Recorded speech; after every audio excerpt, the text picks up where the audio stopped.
The ocean is vast, unpredictable, and at times completely implacable. For centuries, ships have set sail only to disappear into the abyss, never seen again.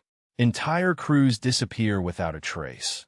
Boats are found abandoned in a disturbing way, with food still served on the tables, and some ships reappear decades later, adrift in silence, without signs of life. From huge freighters swallowed by the sea to ghost ships that seem to defy logic, these are the real stories of the maritime mysteries that remain unresolved to this day. They are not myths nor sailors' tales. They're all real and have left nothing more than unanswered questions. So make yourself comfortable and let yourself be carried away on a journey into the unknown. Because once we set sail on this journey, there will be no turning back. Off the rugged coast of Vancouver Island, where the Pacific Ocean crashes against jagged cliffs, is a stretch of water feared by sailors for generations, a place where storms rise without warning and waves swallow ships. It is known as the graveyard of the Pacific, and, among the many ships lost there, few are as infamous as the SS Valencia. Built in 1882, the Valencia was a steamship for coastal voyages, transporting passengers and cargo between San Francisco, Seattle, and Alaska. It was not the largest ship of its time, nor the most luxurious, but it was reliable until one stormy night in January 1906, it set sail on its last and fateful voyage. On January 20th, the Valencia departed San Francisco bound for Seattle with 108 passengers and crew. The weather was adverse from the beginning, but no one expected a disaster until the ship deviated from its course in the middle of the night, sailing blindly through thick fog and crashing into a reef off the coast of Vancouver Island. The impact was devastating. Water entered the hull and flooded the lower decks in a matter of minutes. Panic seized the crew, who rushed to lower the lifeboats, but the rough seas made escape nearly impossible. Many boats capsized immediately, throwing desperate passengers into the icy ocean. Others simply disappeared into the darkness and were never seen again. While the ship slowly broke apart, the survivors clung to the rigging and watched helplessly as wave after wave shattered the Valencia. For the few lifeboats that escaped, the nightmare was not over. Some drifted for days before being found, while others disappeared completely. Rescue teams arrived almost a day later, but by then the Valencia had disappeared already. Of the 108 people on board, only 37 survived. The rest were claimed by sea. But the story doesn't end there. Over the years, several sailors have reported seeing a ghostly ship adrift near the site of the shipwreck, a disturbing silhouette matching the Valencia's description. Others claim to have seen empty, worn lifeboats floating aimlessly along the coast decades after the disaster. In the years following the shipwreck, locals told stories of skeletons washing ashore, still wrapped in rotten life jackets, as if the ocean refused to let them rest. The SS Valencia remains one of the most chilling maritime disasters in history, a ship swallowed by the graveyard of the Pacific, leaving behind whispers of something more than just a simple tragedy, something that remains in the cold and merciless waters. But this is only the first of many mysteries, because when it comes to ships lost at sea, some stories are even stranger. Before we dive into the next mystery, just a quick note. Although the images in this video provide additional context, they are not necessary to enjoy the stories. Feel free to let it play in the background while you work, relax, or even fall asleep to these haunting, unsolved maritime mysteries. And if you would like to support the channel and help us continue making these deep dive videos, as well as have access to all our videos without ads, consider becoming a member on Patreon. Now, let's get back to the mysteries. The sinking of the SS Valencia is a chilling reminder of how ruthless the ocean can be. A ship lost in the waves, lifeboats disappearing into the night, and disturbing sightings continuing long after the disaster. But not all maritime mysteries involve shipwrecks. Some ships do not sink. They simply disappear, leaving more questions than answers. One of these cases is that of the High Ames 6, a ghost ship found adrift in the vast waters of the Pacific, a modern mystery that defies all explanation, not because of how it was lost, but because of what it left behind. The Hyam-6 was a modest Taiwanese fishing boat designed for long-sea voyages. In late 2002, it set sail from the port of Luchu in Taiwan with a crew of 10, including its experienced captain, Chun Tai-chung. Its mission was simple: to fish and then return home. But weeks passed, and nothing more was known about the crew.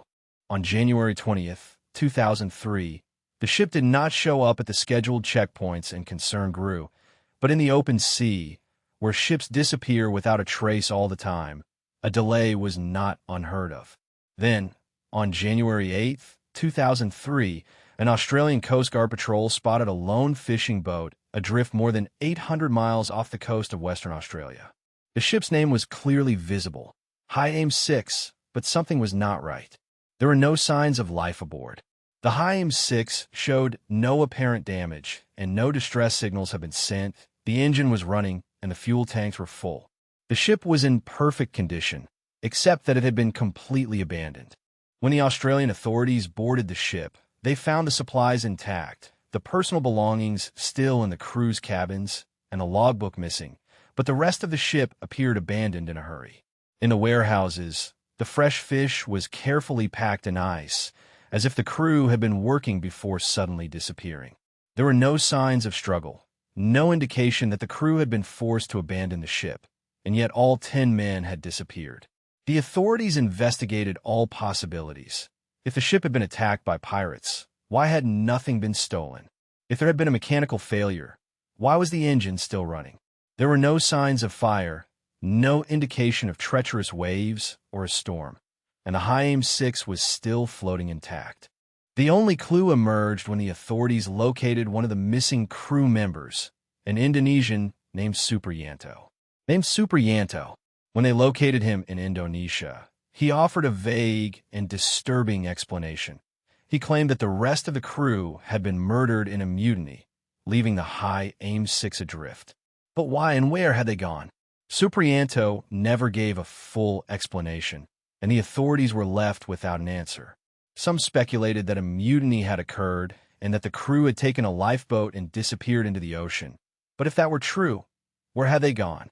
No lifeboat from the Hyam-6 was ever recovered. Another theory suggests that the crew may have been involved in illegal fishing or smuggling and deliberately abandoned the ship to hide their tracks. But, again, there was no conclusive evidence to prove it. Without definitive answers, the Hyam-6 was finally towed back to Taiwan, where investigators examined it for months. No new clues emerged, and the fate of the crew remains one of the most perplexing maritime disappearance cases in modern history. A ship in perfect condition adrift, with no signs of struggle, and a crew that disappeared without a trace, leaving only silence.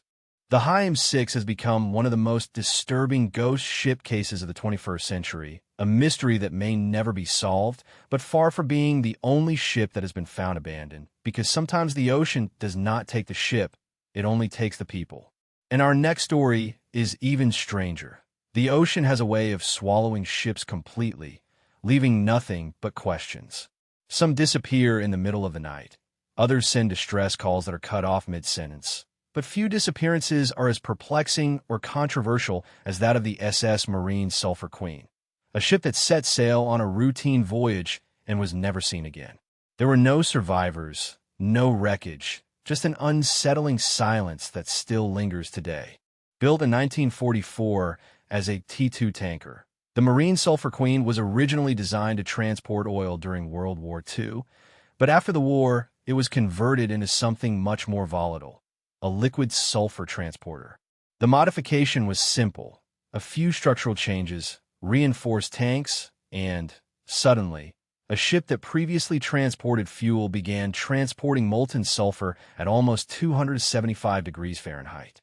The conversion allowed for greater efficiency in the transport of industrial materials, but also introduced significant risks. The design of the ship had never been conceived to transport such a load, and some experts would later argue that this change may have sealed its fate. On February 2nd, 1963, the Marine Sulphur Queen sailed from Ed, in Beaumont, Texas, with more than 15,000 tons of molten sulfur on board, bound for Norfolk, Virginia. on a route that would take her through the Strait of Florida, bordering the infamous Bermuda Triangle. The ship was 523 feet long and had a crew of 39 men, all experienced sailors, many of whom had made this trip on multiple occasions. There was nothing unusual about the departure, no signs of danger, no warnings of what was to come. 3 days later, on February 4th, a routine radio transmission was sent from the ship near Cayo Huso. It was a standard position report confirming that everything was going as planned, but this would be the last message that would be received from the Marine Sulphur Queen. After that silence, when the ship did not arrive in Norfolk at the scheduled time, the alarm was raised and the Coast Guard immediately launched an exhaustive search that covered more than 350,000 square miles of open ocean. They searched for wreckage, lifeboats, oil slicks, anything that could indicate what had happened. After weeks of searching, they found almost nothing. No fragments of the hull, no major remains, just a few life preservers, an oil slick, and some debris that could have come from any vessel. The absence of remains made the case even stranger. A ship of that size carrying so much cargo should have left some evidence. But it was as if the Marine Sulphur Queen had simply ceased to exist. No distress signal was received, no emergency flares were sighted, and no ships passing through the area reported anything unusual. Theories about what happened began to circulate almost immediately. One of the most accepted explanations is that the ship suffered a catastrophic structural failure. Even before its disappearance, the Marine Sulphur Queen was known to have serious maintenance problems. The ship's hull was already old and had developed cracks due to years of stress. Some former crew members had even reported feeling uncomfortable with the condition of the ship. One sailor described it as a disaster waiting to happen. If the hull had given way, the consequences would have been devastating. A breach in the tanks containing the molten sulfur could have caused an explosion or an uncontrolled fire. The intense heat of the sulfur, combined with exposure to water, could have created deadly steam and gases that would have overwhelmed the crew before they had time to react. If this had happened suddenly, the ship could have sunk in a matter of minutes, with no time to launch distress signals or deploy the lifeboats. Another theory suggests that the ship may have been the victim of unpredictable weather conditions. The waters near the Strait of Florida are known for their sudden storms and giant waves, which have sunk even the best-built ships. A giant wave hitting an already weakened hull could have caused the ship to break apart and sink almost instantly, with the sulfur dispersing and sinking rapidly into the depths of the ocean. Of course, there are those who believe that something stranger happened. The Marine Sulphur Queen disappeared on the edge of the Bermuda Triangle, a region famous for unexplained disappearances. Although the reputation of the Bermuda Triangle is often exaggerated, there is no denying that the area has been the scene of an unusually high number of maritime and plane disappearances. Could electromagnetic anomalies have interfered with the ship's navigation? Could there be something more at stake? Although these ideas are often dismissed as speculation, the lack of conclusive evidence has only fueled the mystery. The case took an even more tragic turn when the families of the missing crew members began demanding answers.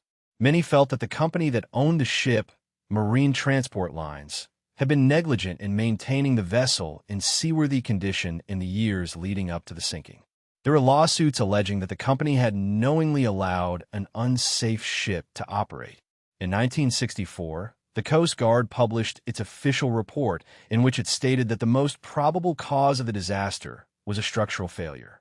They determined that the Marine Sulphur Queen was in poor condition and that the modifications made to transport sulfur had made it even more vulnerable to disasters. However, without wreckage or concrete evidence, they did not definitively state what happened. Decades later, the Marine Sulphur Queen remains a perplexing disappearance in maritime history.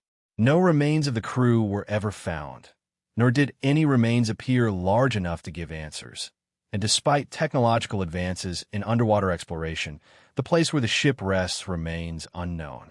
For many, the story of the Marine Sulphur Queen is a warning, a reminder of how dangerous the sea can be and how easily a routine trip can become tragedy.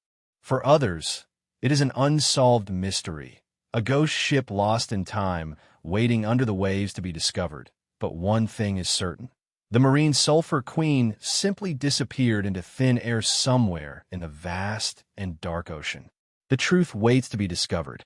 The ocean has claimed countless ships, but some disappearances are more disturbing than others.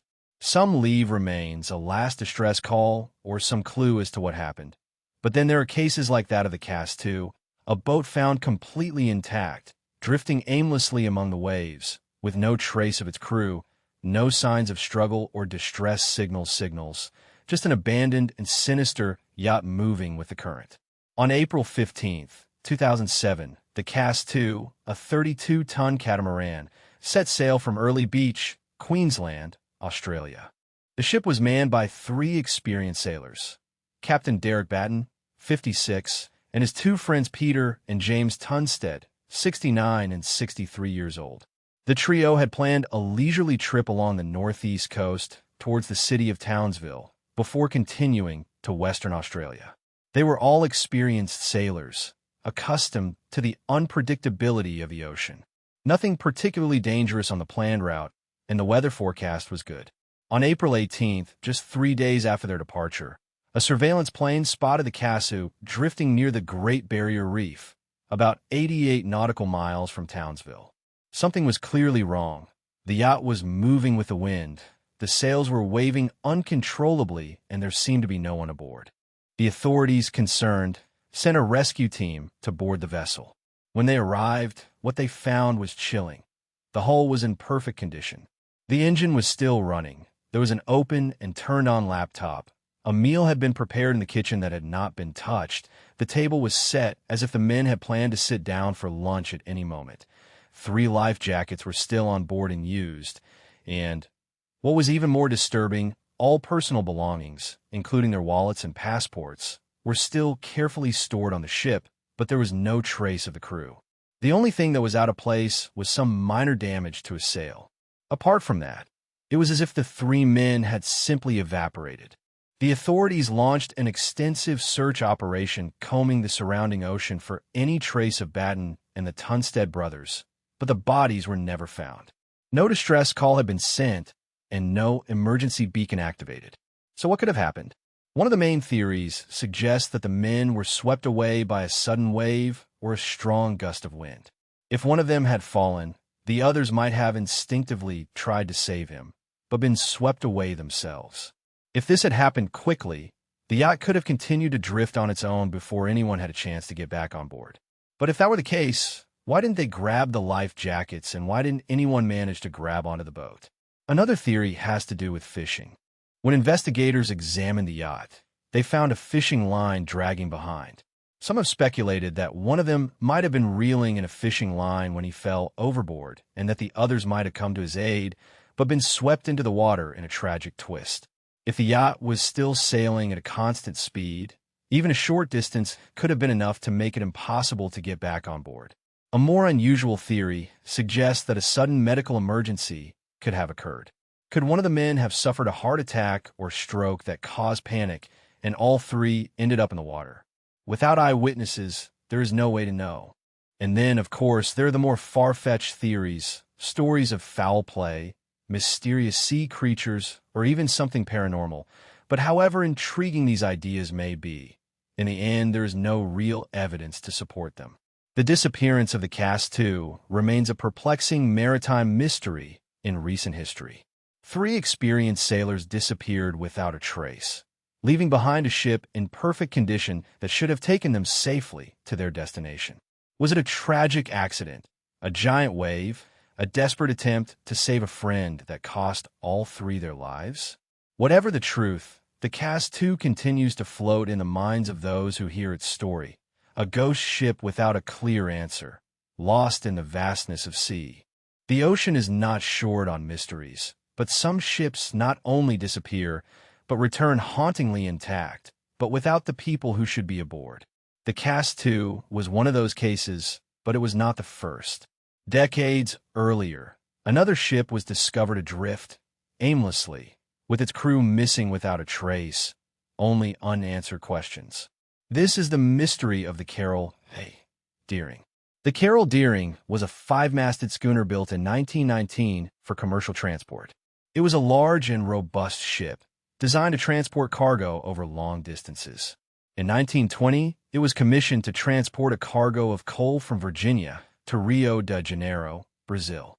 The captain of the ship, William Merritt, was an experienced sailor, but shortly after starting the trip, he became ill and was forced to disembark in Delaware along with his first officer. A new captain, W, was assigned, B, Warmow, so he would take charge of the trip. Warmow, although he was competent, had a reputation for being strict, and some reports suggested that there was tension between him and the crew, particularly with his first officer, Charles McLean. However, the ship successfully completed its delivery in Brazil and set sail on its return to the United States in December 1920. That was the last confirmed voyage of the Carol. On January 31st, 1921, the schooner was found stranded off the coast of North Carolina near Cape Hatteras. The ship had been battered by waves, but was still intact.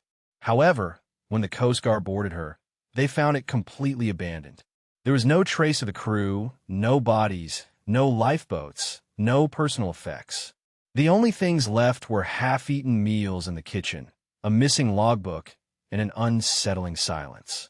The authorities launched an investigation, but all possible explanations raised more questions than answers. The hypothesis of pirates was considered, but there were no signs of struggle or missing cargo. A mutiny was suspected, given the rumors of conflict between the captain and the crew. But if there had been a revolt, where had the crew gone, and why had the ship been left in such an orderly state? One theory suggested that the ship had been caught in a storm and the crew had abandoned it in lifeboats only to be lost at sea. But why would experienced sailors abandon a seaworthy ship if they had the opportunity to weather the storm on board? Another possibility involved the famous Bermuda Triangle, since the Carol Deering had passed through that region before being found. While the Bermuda Triangle remains more legend than fact, some believe that the unusual conditions of the area could have influenced the disappearance of the crew, but perhaps the most chilling theory involves a possible government cover-up. Around the same time that the Carol Deering was found, another ship, the SS Who, also disappeared in the same area under equally strange circumstances. Some researchers believe that these ships could have been victims of clandestine activities at sea, whether related to rum smuggling during Prohibition or something far more secret. Despite the multiple investigations, a definitive answer has never been found. The Carol Deering was left at the mercy of the waves until it finally broke in two, and its crew, whatever fate befell them, was never seen again. The Carol Deering remains one of the most perplexing maritime mysteries, a ship found abandoned, without a crew, and without answers. But not all disappearances are shrouded in total mystery. Some ships are lost in tragic and terrifying circumstances, and their last moments are recorded, but they still leave behind disturbing, unsettling questions. One of these cases is that of the El Faro, a modern cargo ship that set sail on a routine voyage but never returned. Unlike the ghost ships of the past, the El Faro did not simply disappear into legend. What makes this story so chilling is that we know exactly what happened, and yet somehow it still seems impossible. The SS El Faro was a 790-foot-long cargo ship built in 1975 and designed to transport goods between the United States and Puerto Rico. For decades, it made routine trips along the same route, a trusted workhorse of the sea. On September 29, 2015, the ship set sail from Jacksonville, Florida, bound for San Juan, Puerto Rico. It was a familiar route that should not have posed any significant challenge, but nature had other plans. At the same time that the El Faro was setting sail, a tropical storm called Joaquin was brewing in the Atlantic. Meteorologists were following its evolution, but at first, it was not expected to become a major hurricane. Captain Michael Davidson, an experienced sailor with years of experience, believed they could safely navigate through the periphery of the storm. The 33-person crew, 28 Americans and 5 Poles, trusted his judgment as the ship moved forward. However, the storm intensified rapidly and, in a matter of hours, became a Category 3 hurricane. By the time the El Faro entered Bahamian waters, it had become a monstrous Category 4 storm, with winds exceeding 200 kilometers per hour, and the ship was heading straight for it. In most maritime disappearances, the ship disappears without a trace, leaving only speculation. But what makes the case of El Faro unique is that we have the ship was equipped with a voyage data recorder, essentially a black box for ships. In its last transmissions, the crew's conversations revealed a terrifying reality. The ship was in serious trouble. Early on October 1st, Captain Davidson radioed ashore that the El Faro had lost propulsion and was taking on water. The ship was leaning dangerously to one side, which meant it was capsizing and unable to right itself. The captain's voice remained calm, but the situation was spiraling out of control. The crew tried to make distress calls, but by then, the El Faro was already trapped in the eye of the hurricane, the most violent part of the storm. Gigantic waves battered the ship, and without power to the engines, it was helpless against the fury of the sea. One of the last recorded conversations captured his first officer pleading, "Captain, time is running out." Moments later, the recording was interrupted when the El Faro failed to reach Puerto Rico. A large-scale search operation was launched that lasted several days.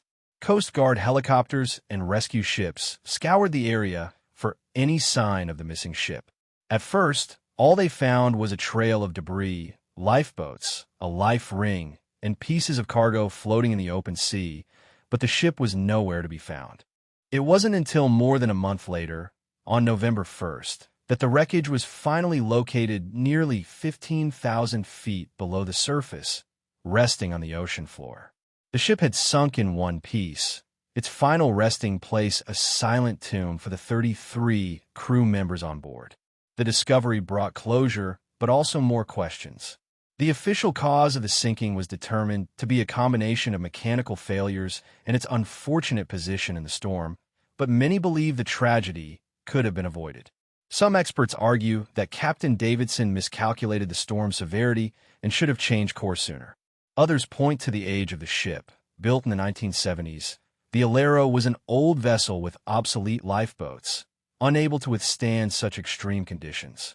There is also speculation that the company owning the ship had pressured the crew to maintain the schedule despite the impending hurricane, as delays meant profit losses, and in the competitive maritime transport sector, time is money. Did financial pressure push the captain into taking an unnecessary risk?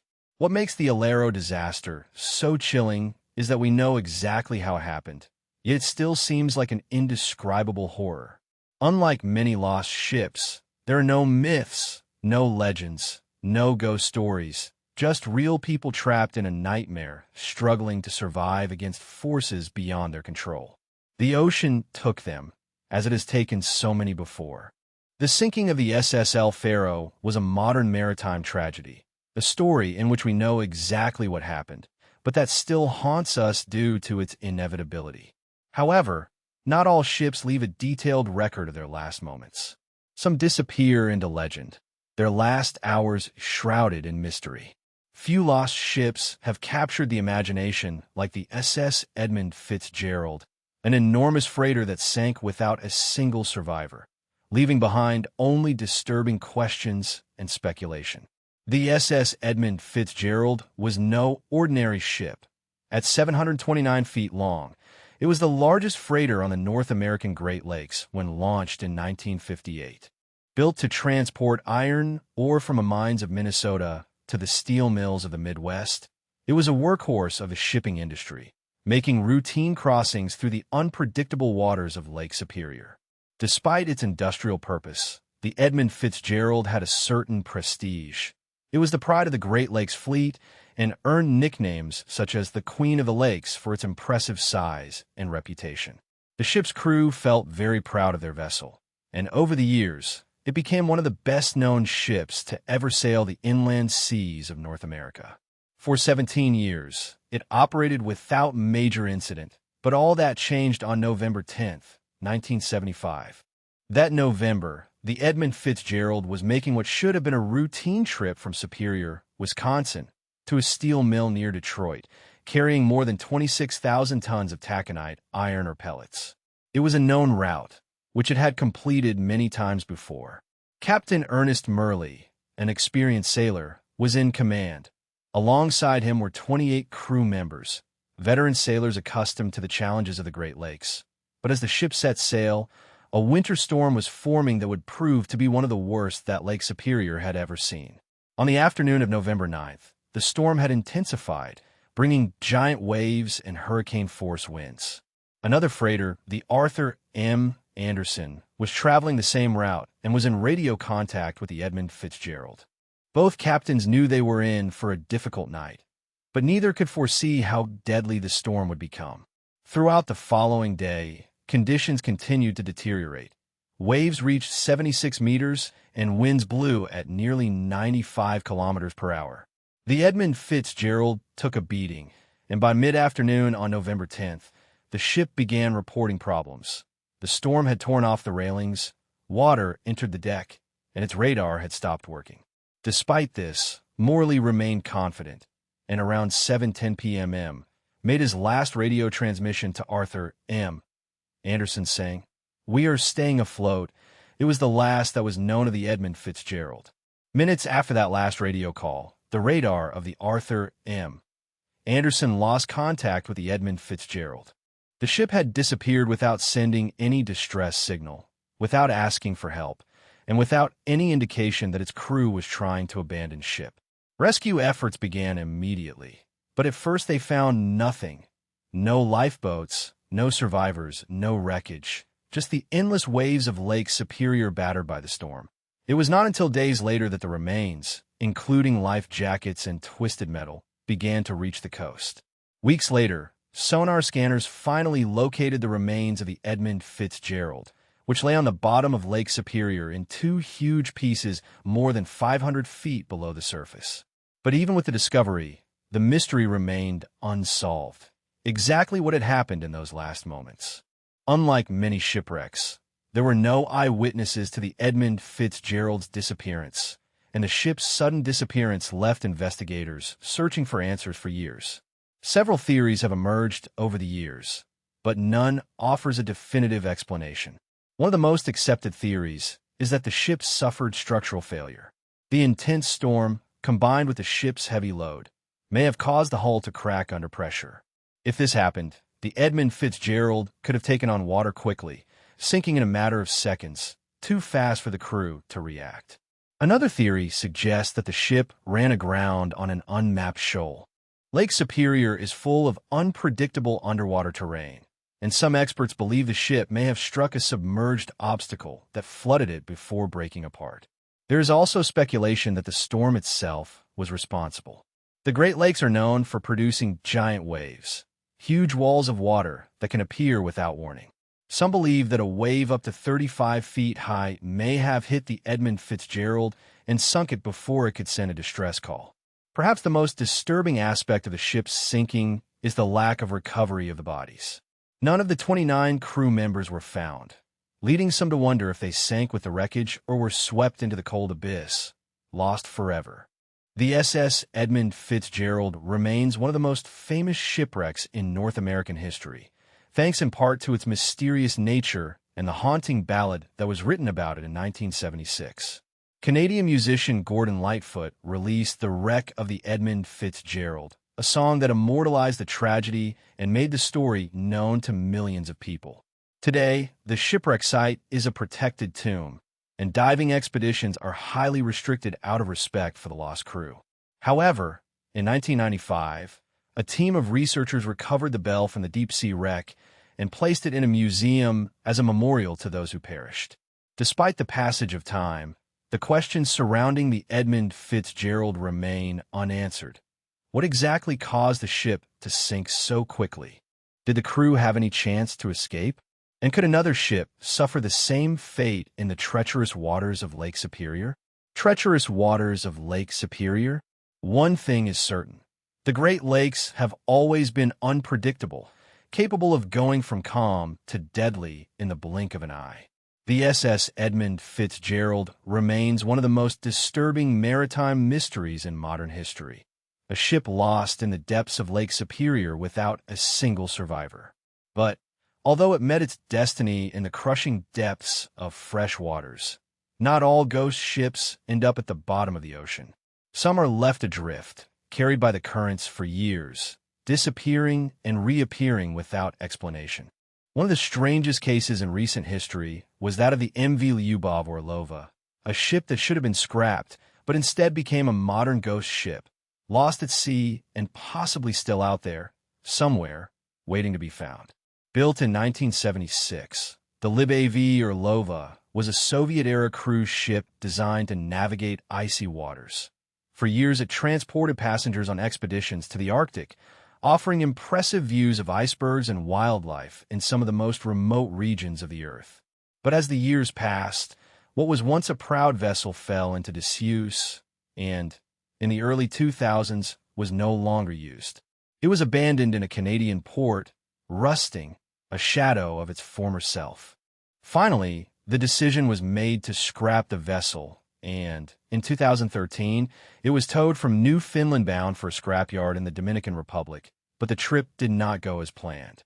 Shortly after setting sail, in the harsh winter conditions of the North Atlantic, the tow cable broke and the Lyubov Orlova was left adrift, completely unmoored, floating aimlessly through some of the most unpredictable waters in the world.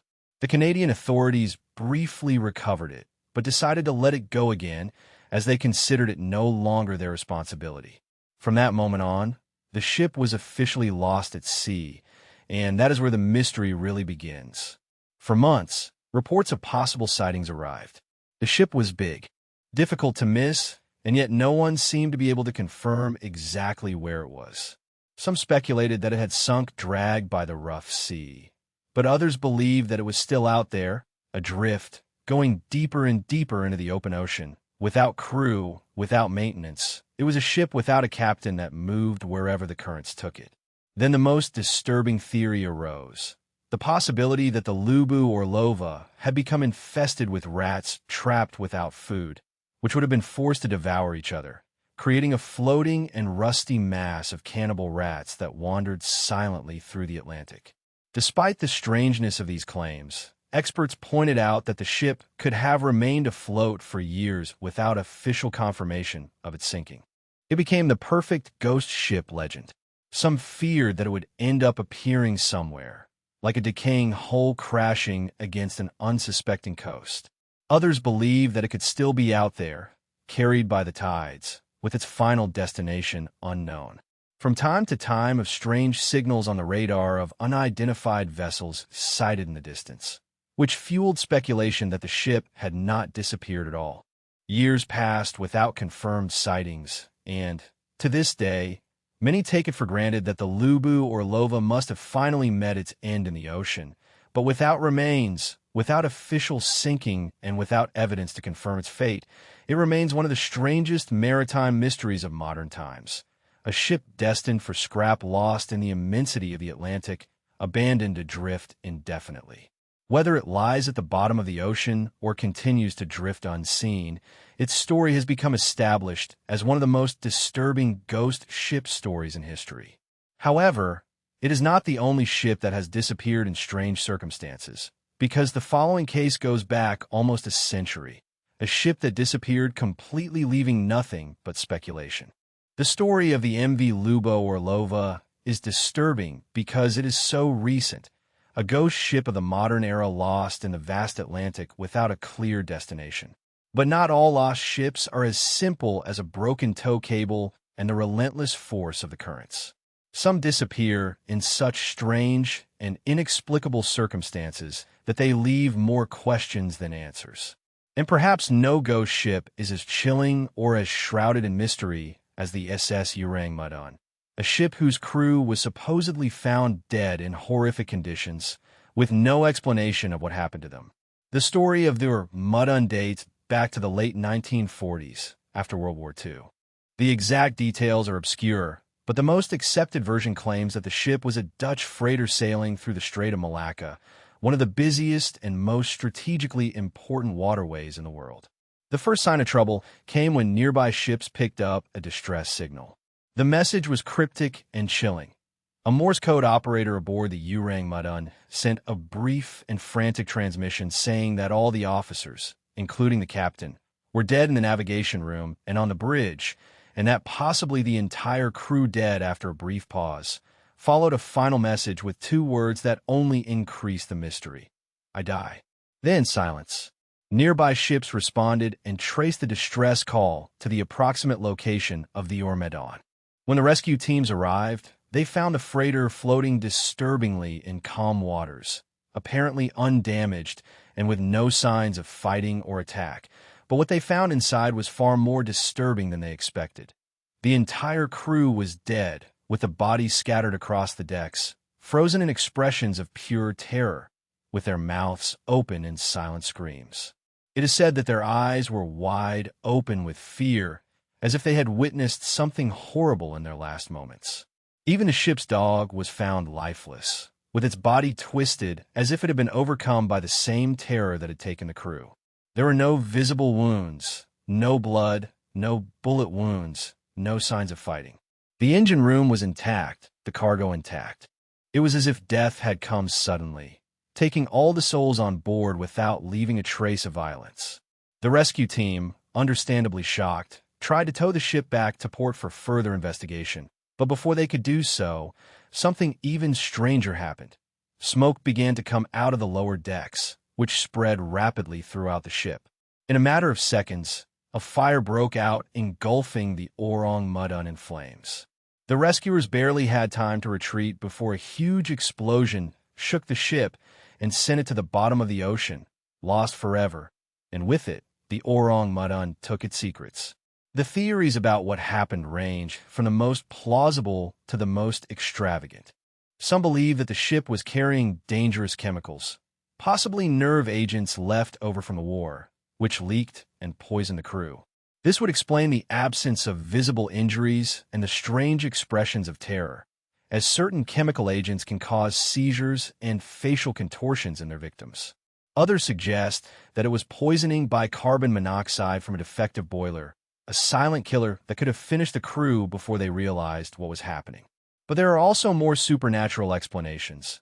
Some claim that the Ourang Medan came across something that was not of this world, a force from another world, a ghostly presence or something that lurked in the depths and that finished off the entire crew. Others suggest that the ship was attacked by an unknown entity, an experiment gone wrong, or even an encounter with a UFO. The fact that the ship was destroyed before a real investigation could be carried out only increases the mystery, leaving behind nothing more than a ghost story that is whispered in a low voice. Among the sailors, skeptics argue that the Ourang Medan may never have existed. The SS Ourang Medan is perhaps one of the most disturbing ghost ship stories that has been told, but despite all the speculation it inspires, there are no official records confirming its existence. Some believe that it is a legend, an exaggerated story transmitted between sailors, while others think that the truth was deliberately erased. But not all maritime mysteries are so ambiguous. Some disappearances are recorded with meticulous detail, leaving behind real evidence and very real unanswered questions. One of the most infamous cases is the disappearance of the USS Cyclops, a ship that not only disappeared, but ceased to exist completely along with over 300 men. The USS Cyclops was a huge cargo ship built for the United States Navy in 1910. With more than 540 feet in length and a weight of almost 20,000 tons, it was one of the largest ships in the fleet at that time. Its main objective was to transport coal to power the American warships, and during the First World War, it played a crucial role in supplying the Navy, but it was not just any cargo ship. The Cyclops was part of a class of ships known for their reinforced structure and large cargo capacity. It was a workhorse designed to withstand some of the harshest conditions at sea. At the beginning of 1918, the war was still in full swing, but the Cyclops was not on the front.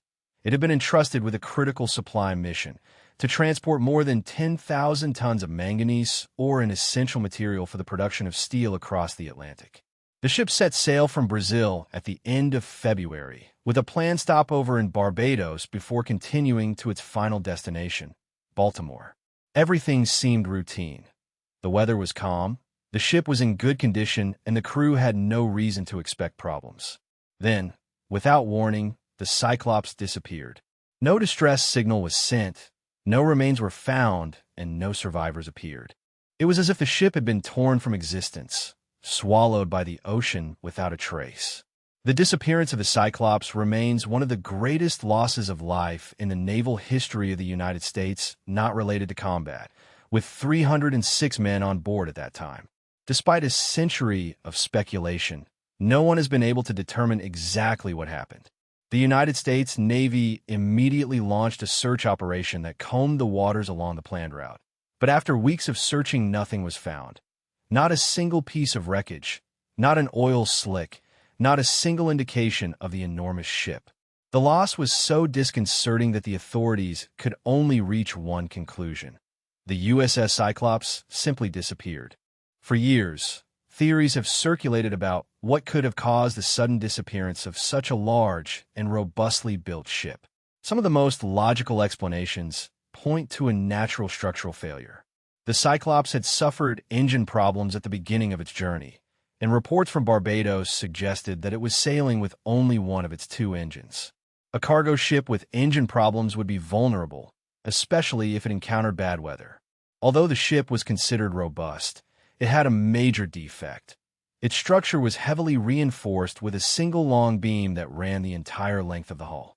If that beam failed, the entire ship could have split in half and quickly sunk to the bottom of the ocean. But even if the Cyclops had sunk due to a mechanical failure, why were no remains ever found? A ship of that size does not disappear under the surface without a trace. The ocean is vast, but with the traffic in the area and the resources dedicated to the search, at least some wreckage should have been sighted. This leads to another possibility, which some believe was deliberately covered up. The Cyclops was transporting a huge load of manganese, or a mineral essential for the war effort. Some theories suggest that the ship may have been sabotaged, possibly by German spies, or even by an act of internal mutiny. The idea that enemy agents could have infiltrated the crew and deliberately sunk the ship is not entirely implausible. The First World War was a time of espionage and covert operations, and the United States had just entered the war. If the ship was attacked, it is possible that it was deliberately sunk far from where the search teams expected to find it. Another theory suggests that the Cyclops was the victim of rogue waves, huge, unpredictable walls of water that are known to be able to capsize even the largest ships. Rogue waves were not fully understood at that time, but modern studies have confirmed that they can reach heights of more than 30 meters and appear without warning, often with enough force to split a ship in half. If the Cyclops already had engine problems and was taking on water, a sudden rogue wave could have sunk it instantly. But then there is the strangest theory of all, the connection with the Bermuda Triangle. The Cyclops disappeared in a region famous for unexplained disappearances, and, over the decades, its story has been linked to other ships and planes that have mysteriously disappeared in the same area. Some claim that the Bermuda Triangle is home to an unusual magnetic anomaly that interferes with navigation and communications. Others suggest more supernatural explanations, ranging from time warps to extraterrestrial intervention. Of course, skeptics dismiss these ideas as little more than myths, arguing that disappearances in the region are often attributed to natural causes, such as unpredictable weather and strong currents. Even if the Bermuda Triangle is not to blame, the fate of the USS Cyclops remains one of the most perplexing maritime mysteries in history. With no survivors, no remains, and no definitive answers, it has become a ghostly story of the sea, a reminder that not even the most advanced technology of the time could prevent a ship from simply disappearing. But the Cyclops was only the beginning. Over the years, two of its sister ships, the USS Nereus and the USS Proteus, also disappeared in eerily similar circumstances. Both transported large loads of metallic minerals, both disappeared without a trace, and both were lost in the Atlantic, not very far from where the Cyclops was last seen. Although coincidence is always possible, the fact that three almost identical ships suffered the same fate has led some to believe that there may yet be a common cause. A century after its disappearance, The USS Cyclops remains lost in the depths, an unsolved mystery that continues to baffle maritime experts and historians. If the wreck were ever found, it could give answers about what really happened on that fateful voyage. The disappearance of the USS Cyclops is one of the greatest maritime mysteries in history. An entire ship and its entire crew disappeared without a trace, leaving only speculations. But while some lost ships remain hidden beneath the waves, others resurface in disturbing circumstances, sailing silently through the ocean without a crew, without explanation, and without signs of life. These ships are one of the most disturbing mysteries of the sea, and one of the strangest in modern history was discovered in 2006, when an Australian Coast Guard patrol came across a huge cargo ship floating aimlessly off the coast of Queensland. There were no distress signals, no signs of struggle, and no crew. It was the MV Yansang, a ghost ship that should not have existed, and that remains a mystery today, just like the day it was found. The MV Yansang was first sighted adrift near the Gulf of Carpentaria, an isolated stretch of ocean between northern Australia and Papua New Guinea. The vessel itself was unusual, a rusty and worn tanker, with no visible registration, no identifying marks, and no signs of recent human activity. From a distance, it looked like any other cargo ship abandoned to the elements. But when the authorities approached, they quickly realized that something was wrong. There was no crew on board. The ship did not have its engine running. There were no obvious signs of damage, and nothing to indicate where it came from or how long it had been adrift. It was as if the MV Yansang had been deliberately abandoned, left adrift in the open sea like a ghost. When officials boarded the ship, they found few clues to explain its origin or purpose. There was a huge pile of intact and carefully stored rice. But apart from this, there were no personal items, no records, no navigation books, nothing that would give any clue as to who had last sailed it or why they had disappeared. The Australian authorities launched an immediate investigation, searched for records of the vessel, checked reports of missing vessels, and attempted to trace its registration, but the name MV Jansen did not match any known maritime record. In fact, there was no official evidence that the ship had ever existed. The most surprising thing is that the ship was not in bad condition. It was old and rusty, but it had not been caught in a storm or shattered by giant waves. It had not been violently abandoned, and there were no signs of emergency. The fact that it was carrying a large amount of rice suggested that it had been in use shortly before being discovered, which made the total absence of a crew even more disturbing. So what happened? One of the most widespread theories is that the MV Yansang was a resupply vessel, possibly used to refuel or transfer goods between larger ships. Some believe that it may have been used for smuggling and abandoned once its purpose was fulfilled, but this raises an even bigger question. Why wasn't it sunk or destroyed? If the smugglers had used it for illicit purposes, why did they leave it intact, knowing that it could be found? Another theory suggests that the crew may have abandoned the ship due to a mechanical failure, choosing to leave rather than try to repair it at sea. If the ship had been adrift for weeks or months, it is possible that all identifying records had deteriorated or had been removed before the vessel was abandoned. But once again, this explanation does not account for a crucial fact. The MV Yansang did not issue distress signals, no emergency calls, nor was the disappearance of the crew reported. Some have speculated that the ship was part of an illegal operation, possibly human trafficking or forced labor, in which the crew was deliberately removed or silenced. Although there is no direct evidence to support this, the complete erasure of the ship's history and records is undoubtedly suspicious. Despite an exhaustive investigation, the MV Jansen remains an enigma, with no official owner or crew who could give answers. The authorities had no choice but to declare it a true ghost ship. The ship was eventually towed and sunk off the coast of Australia, ensuring that it would never drift again. But even as it sank beneath the waves, the mystery remained unsolved. Who had sailed it? Where had it come from? And why had it been left to wander aimlessly through the ocean? The MV Jansen was a ghost ship in the most literal sense, sailing aimlessly, without a crew, without records, and without a clear origin. It was as if it had been torn from time, its history erased by the waves. But while some ghost ships are found empty, leaving only questions, others disappear completely, taking their crew and their secrets with them.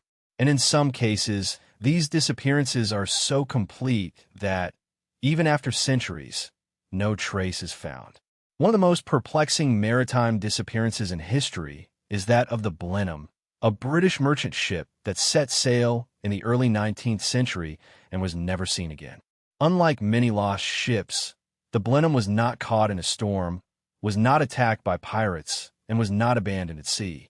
It simply disappeared, taking with it one of the most feared and controversial naval officers of the time. At the heart of this mystery is Admiral Sir Thomas Masterman Hardy, a name etched in British naval history for his role in the Napoleonic Wars.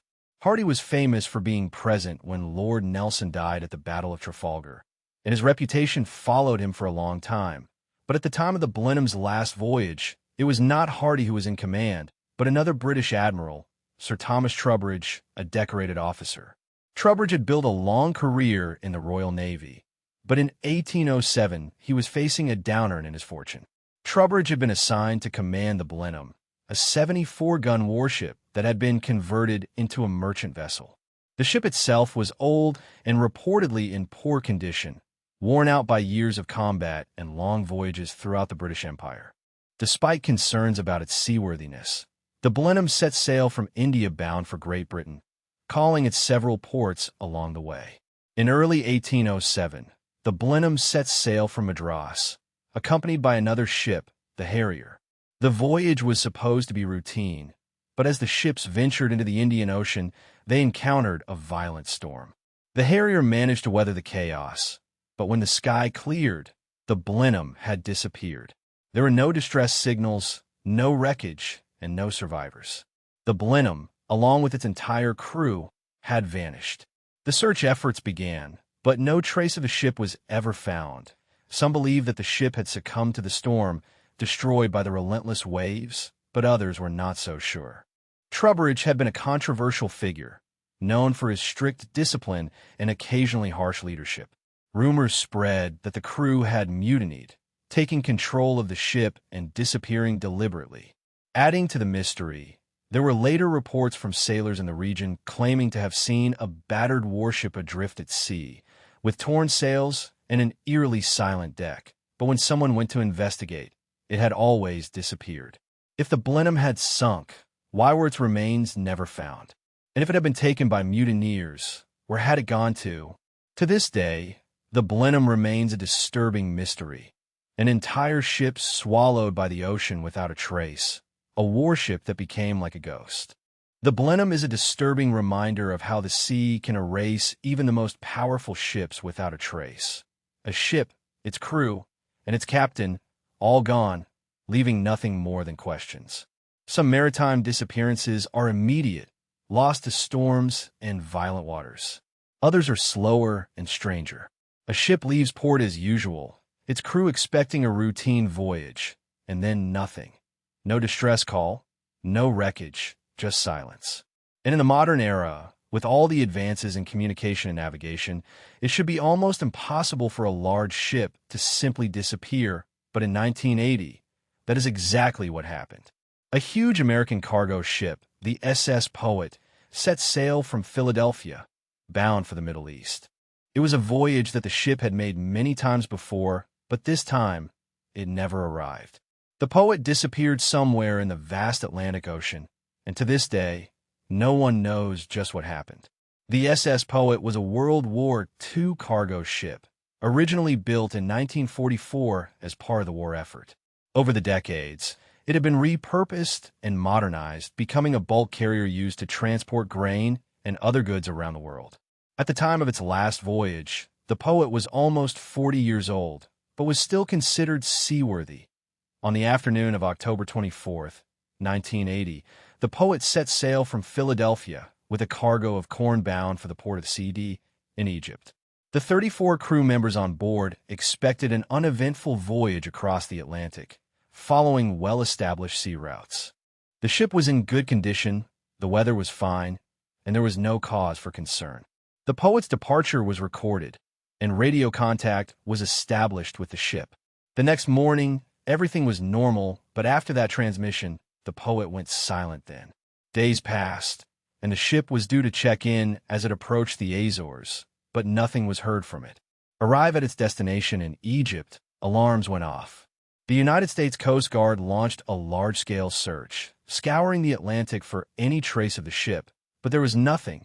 No distress calls, no emergency signals, no wreckage, just an empty sea.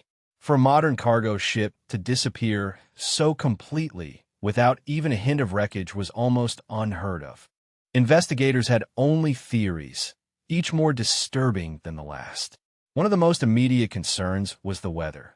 The Atlantic is known for its unpredictable conditions and giant waves. Huge walls of water have been known to sink ships in an instant. If the poet had encountered one of these giant waves, it could have sunk too quickly for the crew to send a distress signal. But if it had sunk, then why was no wreckage found? Cargo ships do not disappear without trace. Wreckage, oil slicks, or life rafts usually appear on the surface. But in the case of the poet, the ocean returned absolutely nothing. Another possibility is that the ship suffered a catastrophic mechanical failure. The poet was an old ship, and although it had passed inspections, sometimes structural weaknesses can go unnoticed. A sudden hull breach or an explosion in the engine room could have caused rapid flooding that sank the ship before anyone could react. Then there is the theory that the poet was the target of something far more sinister. The ship's destination, Egypt, led some investigators to speculate about piracy or even political motives. The early 1980s were a turbulent time in world politics, and some believe that the poet may have been intercepted, hijacked, or destroyed, but there is no evidence to support this theory, and no ransom was ever demanded. One of the most disturbing theories comes from those who believe that the poet may have been involved in something secret, perhaps an unauthorized shipment of weapons disguised as a grain delivery. Some suggest that the ship was attacked by an unknown force and silenced before it could reach its destination, but, again, there is no solid evidence, only speculation. The families of the 34 crew members were left without answers, only with grief. In 1989, almost a decade after the poet's disappearance, the United States Coast Guard officially declared the case closed, stating that the ship was presumed lost at sea, but that explanation has never been satisfactory. To this day, the poet remains a puzzling disappearance, a ghost ship that never returned. Unlike ships that leave behind empty decks and an eerie silence, the poet left nothing. No lifeboats, no wreckage, just an open sea where a 522-ton ship sailed. The disappearance of the SS Poet was a chilling reminder of just how vast and relentless the ocean can be. A huge cargo ship disappeared without a trace, leaving behind nothing but speculation and unanswered questions. But the poet is not the only ship that has become a ghost on water. Some vessels disappear completely and are never seen again. Others reappear in such strange circumstances that they seem almost supernatural. And few ghost ship stories are as famous or mysterious as that of the Mary Celeste. A ship found adrift, perfectly intact, but without a crew on board, without signs of struggle, without evidence of disaster, just an unsettling silence and a persistent mystery that has never been solved. The Mary Celeste is one of the most famous maritime enigmas of all time, and more than a century and a half later, we continue to ask ourselves the same question. What happened to the crew? The Mary Celeste was a merchant brigantine built in 1861 and originally launched as the Amazon. It was a robust vessel of 103 tons, designed for transatlantic trade, transporting goods between Europe, North America, and other destinations. But from the beginning, the ship had a turbulent history. On its inaugural voyage, its first captain died unexpectedly. Over the years, it collided with another ship and even caught fire while in port. Some sailors murmured that the ship was cursed, but most blamed it on bad luck. After several changes of ownership, it was given a new name, Mary Celeste, and sent back to sea. In 1872, it was under the command of Captain Benjamin Briggs, an experienced sailor. With an excellent reputation, it had a crew of 7 people, in addition to his wife Sarah and his 2-year-old daughter Sophia. On November 7, 1872, the Mary Celeste sailed from New York to Genoa, Italy, with a cargo of 1,701 barrels of industrial alcohol. It should have been a routine Atlantic crossing, but the ship would never reach its destination. On December 5, 1872, almost a month after the Mary Celeste sailed from New York, a British vessel, the de Grasse, was sailing through the Atlantic when the crew spotted something strange. A ship drifting in the middle of the ocean, with the sails and rags waving with the current. As the de Grasse approached, they realized that something was wrong. There was no one at the helm, no one on deck. The ship was completely abandoned. The captain of the de Grasse, David Morehouse, knew Captain Briggs personally. It didn't make sense. Briggs was an expert sailor, not the type of man who would abandon his ship. Morehouse sent a boarding party to investigate, and what they found only increased the mystery. The Mary Celeste was in almost perfect condition. There were no signs of struggle or damage caused by storms or pirates. The ship's cargo was almost intact, except for 9 empty barrels. The crew's personal belongings were still in their cabins. A half-eaten meal was intact in the kitchen, as if the crew had simply disappeared in the middle of dinner. And even stranger, the ship's lifeboat was missing, which suggested that the crew had voluntarily abandoned it. But why were there no signs of fire or explosion? The ship was not sinking, and perhaps the most disturbing detail, the last entry in it was dated November 25, 1872, 10 days before it was found. The disappearance of the crew of the Mary Celeste has baffled historians, sailors, and researchers for over 150 years. Without survivors to explain what happened, we only have theories, some logical and others much stranger. One of the most accepted theories is that the ship may have been abandoned due to a possible explosion risk. The Mary Celeste was carrying industrial alcohol, a highly flammable substance. Some experts suggest that alcohol vapors could have accumulated in the hold. If the crew smelled the vapors or heard a small explosion, they may have panicked and abandoned ship for fear of a massive detonation. But if that was the case, why didn't they return? Since the ship remained intact, another possibility is that the crew encountered an unusual meteorological phenomenon, a waterspout. Waterspouts are tornado-like swirls that form over the ocean and are capable of creating intense updrafts and sudden changes in pressure. If a powerful waterspout hit the ship, it could have temporarily flooded the deck, leading the crew to believe that the ship was sinking. In their panic, they may have launched the lifeboat and been lost at sea. Then there's the theory of piracy or mutiny. Some have speculated that the crew of the de Grasse may have had something to do with the fate of the Mary Celeste. Perhaps they found the abandoned ship and decided to claim it as their own. However, this theory has little evidence to support it, and the crew of the de Grasse was never formally accused of foul play. One of the most disturbing theories suggests that something supernatural may have been involved. The open ocean has always been a place of mystery and stories of ghost ships, sea monsters, and strange disappearances go back centuries. Could the Mary Celeste have been the victim of something beyond our understanding? Although these ideas may seem fantastic, the fact is that the entire crew disappeared without a trace, leaving behind a ship in perfect condition to sail. The Mary Celeste was towed to Gibraltar, where an investigation was launched, but no definitive answers were ever found. Eventually, the ship was sold and put back into service, but never really escaped its reputation as a cursed ship.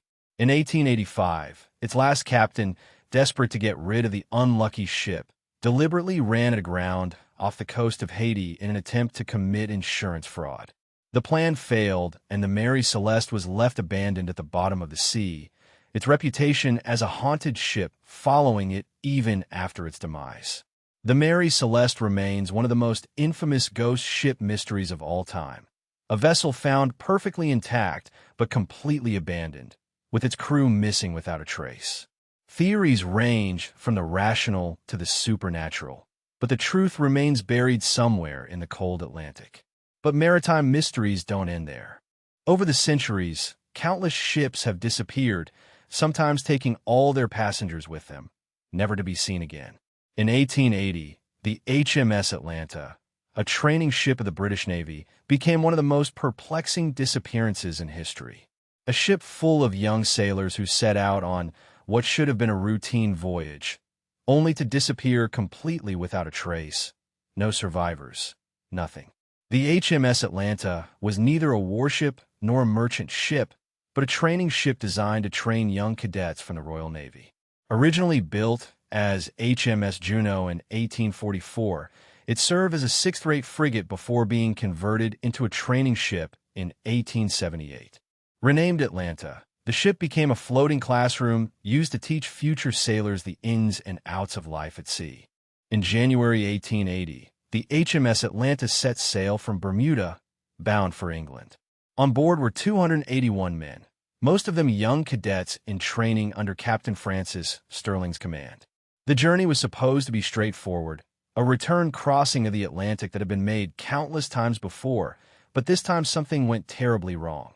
The ship never arrived, no distress signal was received, no wreckage was found. The HMS Atlanta had simply disappeared, swallowed by the sea without a trace. The disappearance of the HMS Atlanta caused great concern, and an exhaustive search was carried out.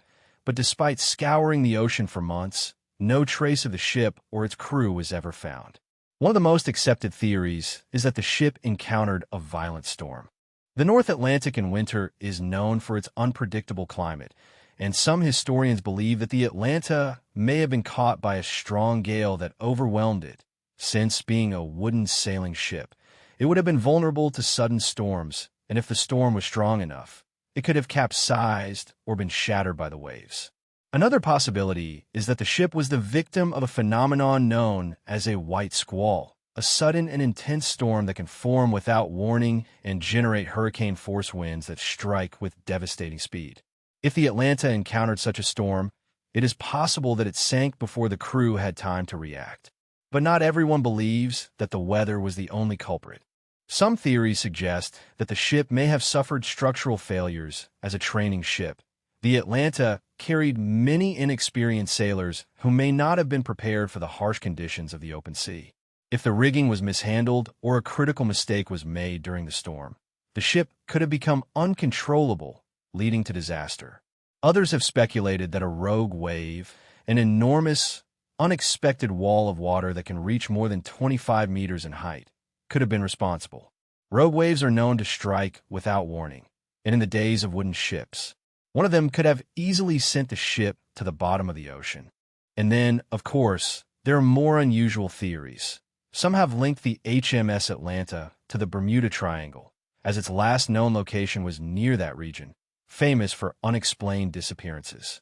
Although there is no concrete evidence to support the idea that the Bermuda Triangle influenced its fate, the total absence of remains or survivors has fueled speculation that something strange may have occurred. Despite numerous search efforts and investigations, the HMS Atlanta was never found. The British Admiralty concluded that it was probably lost in a storm, but with no wreckage, no bodies, and no definitive evidence, its fate remains one of the great mysteries of the sea. The disappearance was a devastating loss for the Royal Navy and led to significant changes in the operation of training ships. Future ships were built with improved safety measures, and training routes were reconsidered to avoid the most dangerous waters during the most intense storm seasons. But for the families of the 281 men on board, there was no closure, no graves to mourn, no answers, just another ship swallowed by the Atlantic, lost in time. The ocean has a way of making people disappear. Some ships, like the HMS Atlanta, are never seen again, swallowed by the waves.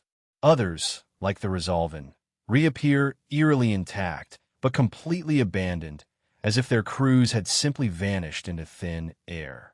The Resolven is one of the most puzzling ghost ships of the sea, a ship that was found drifting aimlessly in the Atlantic in 1884, with the sail still hoisted. Most puzzling ghost ships of the sea, a vessel that was found drifting in the Atlantic in 1884, with the sails still in the wind, and its cargo intact, but without a soul on board. The Resolven was a 130-ton merchant brig, a sturdy and reliable ship built for the long voyages of maritime trade. In August 1884, it set sail from Wales bound for Newfoundland, carrying a cargo of coal and general merchandise. Its captain, John James, was an experienced sailor, and his crew was small but expert. By all accounts, it was supposed to be an uneventful trip. The ship was in good condition, the weather was good, and there was nothing unusual on the journey ahead.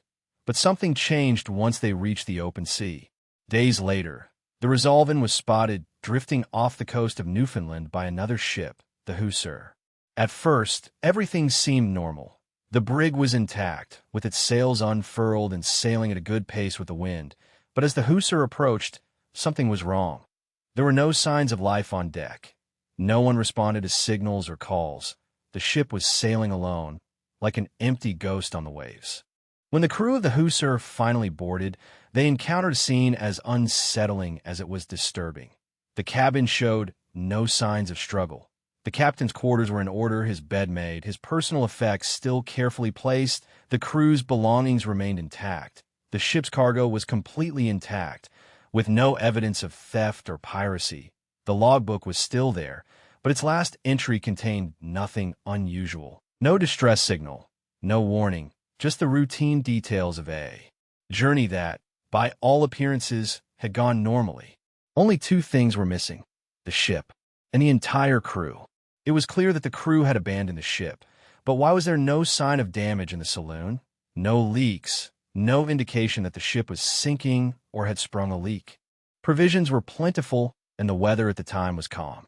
Everything in the scene suggested that the ship had been hastily abandoned, but there were no signs of panic or violence. This mystery has baffled historians for more than a century, and countless theories have been proposed to explain what happened to the crew. One possibility is that they abandoned the ship due to a false perception of danger. Some suggest that the Resolven may have encountered a thick fog or an unusual atmospheric phenomenon that made the crew believe the ship was in danger. If they feared an imminent sinking, they might have hastily boarded the lifeboat only to get lost at sea. But if that were the case, why would experienced sailors, including a veteran captain, make such a fatal mistake when the ship showed no real signs of problems? Another theory points to a criminal act. Although piracy was less common in the late 19th century, it was still a possibility. If another ship had intercepted the Resolven, forcing the crew into the lifeboat and leaving the ship adrift, that could explain their disappearance. However, there were no signs of struggle, no missing cargo, and no reports of a pirate attack in the area. If there was a criminal act, it was carried out with surgical precision, leaving no traces. Some speculate that the ship may have been struck by a giant wave that forced the crew to abandon ship in a panic. Giant waves, enormous and unpredictable walls of water, are known for capsizing ships or dragging people overboard instantly. If such a wave had suddenly hit, the crew could have been thrown into the sea or felt that the ship was no longer safe, which would have led them to flee. However, the lack of structural damage makes this explanation hard to accept. Then there is the supernatural, as in all great maritime mysteries. Rumors of ghostly interference and paranormal events have been linked to the Resolven. Some believe that the ship was cursed, that an invisible force drew the crew into the sea, leaving only the empty vessel. Others claim that sea monsters, a common fear among sailors then, may have played a role. Although these explanations belong more to folklore than fact, they highlight the disturbing nature of the case, because whatever happened, it was sudden, complete, and left no trace. The Resolven was eventually towed to shore, where investigators tried to reconstruct what had happened. No trace of the crew was found, nor did remains of the lifeboat appear on the coast. No conclusive explanation was ever reached, and, in the end, the Resolven remains a great mystery of ghost ships. Another vessel that ventured into the Atlantic and returned without its crew, an empty hull adrift in the vast, relentless sea. The ocean is a place of constant movement, with currents that shift, tides that rise and fall, and waves that crash against the coast. Ships come and go, lost in storms, claimed by the depths, or simply forgotten. But what happens when a ship does not sink, when it disappears completely, but remains adrift among the waves for decades, appearing and disappearing like a ghost? That was the fate of the SS Bimo, one of the most famous ghost ships in history, a vessel that refused to die. The Bimo was built in 1914, a steam-powered cargo ship designed to withstand the harsh Arctic conditions of the northern seas. Originally launched under the German flag, the ship changed hands after the First World War, becoming the property of the Hudson's Bay Company, a major company dedicated to the fur trade. The Bimo was responsible for transporting furs and supplies between northern Canada and the more southerly trading ports, sailing through the icy waters of the Arctic year after year without incident.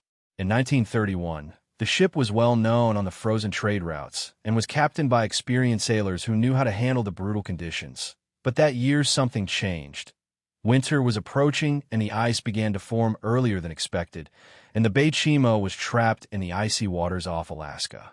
It was not the first time this had happened, as getting trapped in the ice was a constant risk in the Arctic trade, but this time the crew was unsure they could free the ship before the intense cold set in.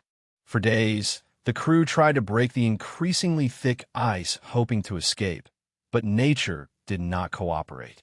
The Bimo was trapped, unable to move, and as temperatures continued to drop, it became clear that the ship was not going anywhere.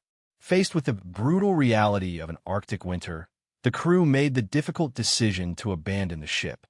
They built a temporary shelter on the ice and prepared to wait for the worst of the season to pass, watching Chimo Bay in case they had the opportunity to recover it. Then, one night, a heavy snowstorm struck the area. The storm was fierce, with hurricane-force winds and blinding snow that reduced visibility to almost zero. When the weather finally calmed down and the crew went out to check on the condition of the ship, the Bimo had vanished. At first, they assumed that the ship had sunk, crushed by the moving ice and dragged below the surface by the relentless forces of the Arctic. But then, just a few days later, reports came in from local Inuit hunters claiming to have seen the ship adrift among the ice fields, apparently intact. Confused but determined, the crew tracked down the Bimo and found it floating aimlessly kilometers from where they had last seen it. But by then, the damage caused by the ice was so severe that they considered the ship too unstable to be salvaged, too risky to attempt another trip. With no other option, the Hudson Bay Company officially abandoned the Bimo, hoping it would be claimed by the ocean, but it was not. Instead of sinking, the Bimo became something more, something unusual in maritime history.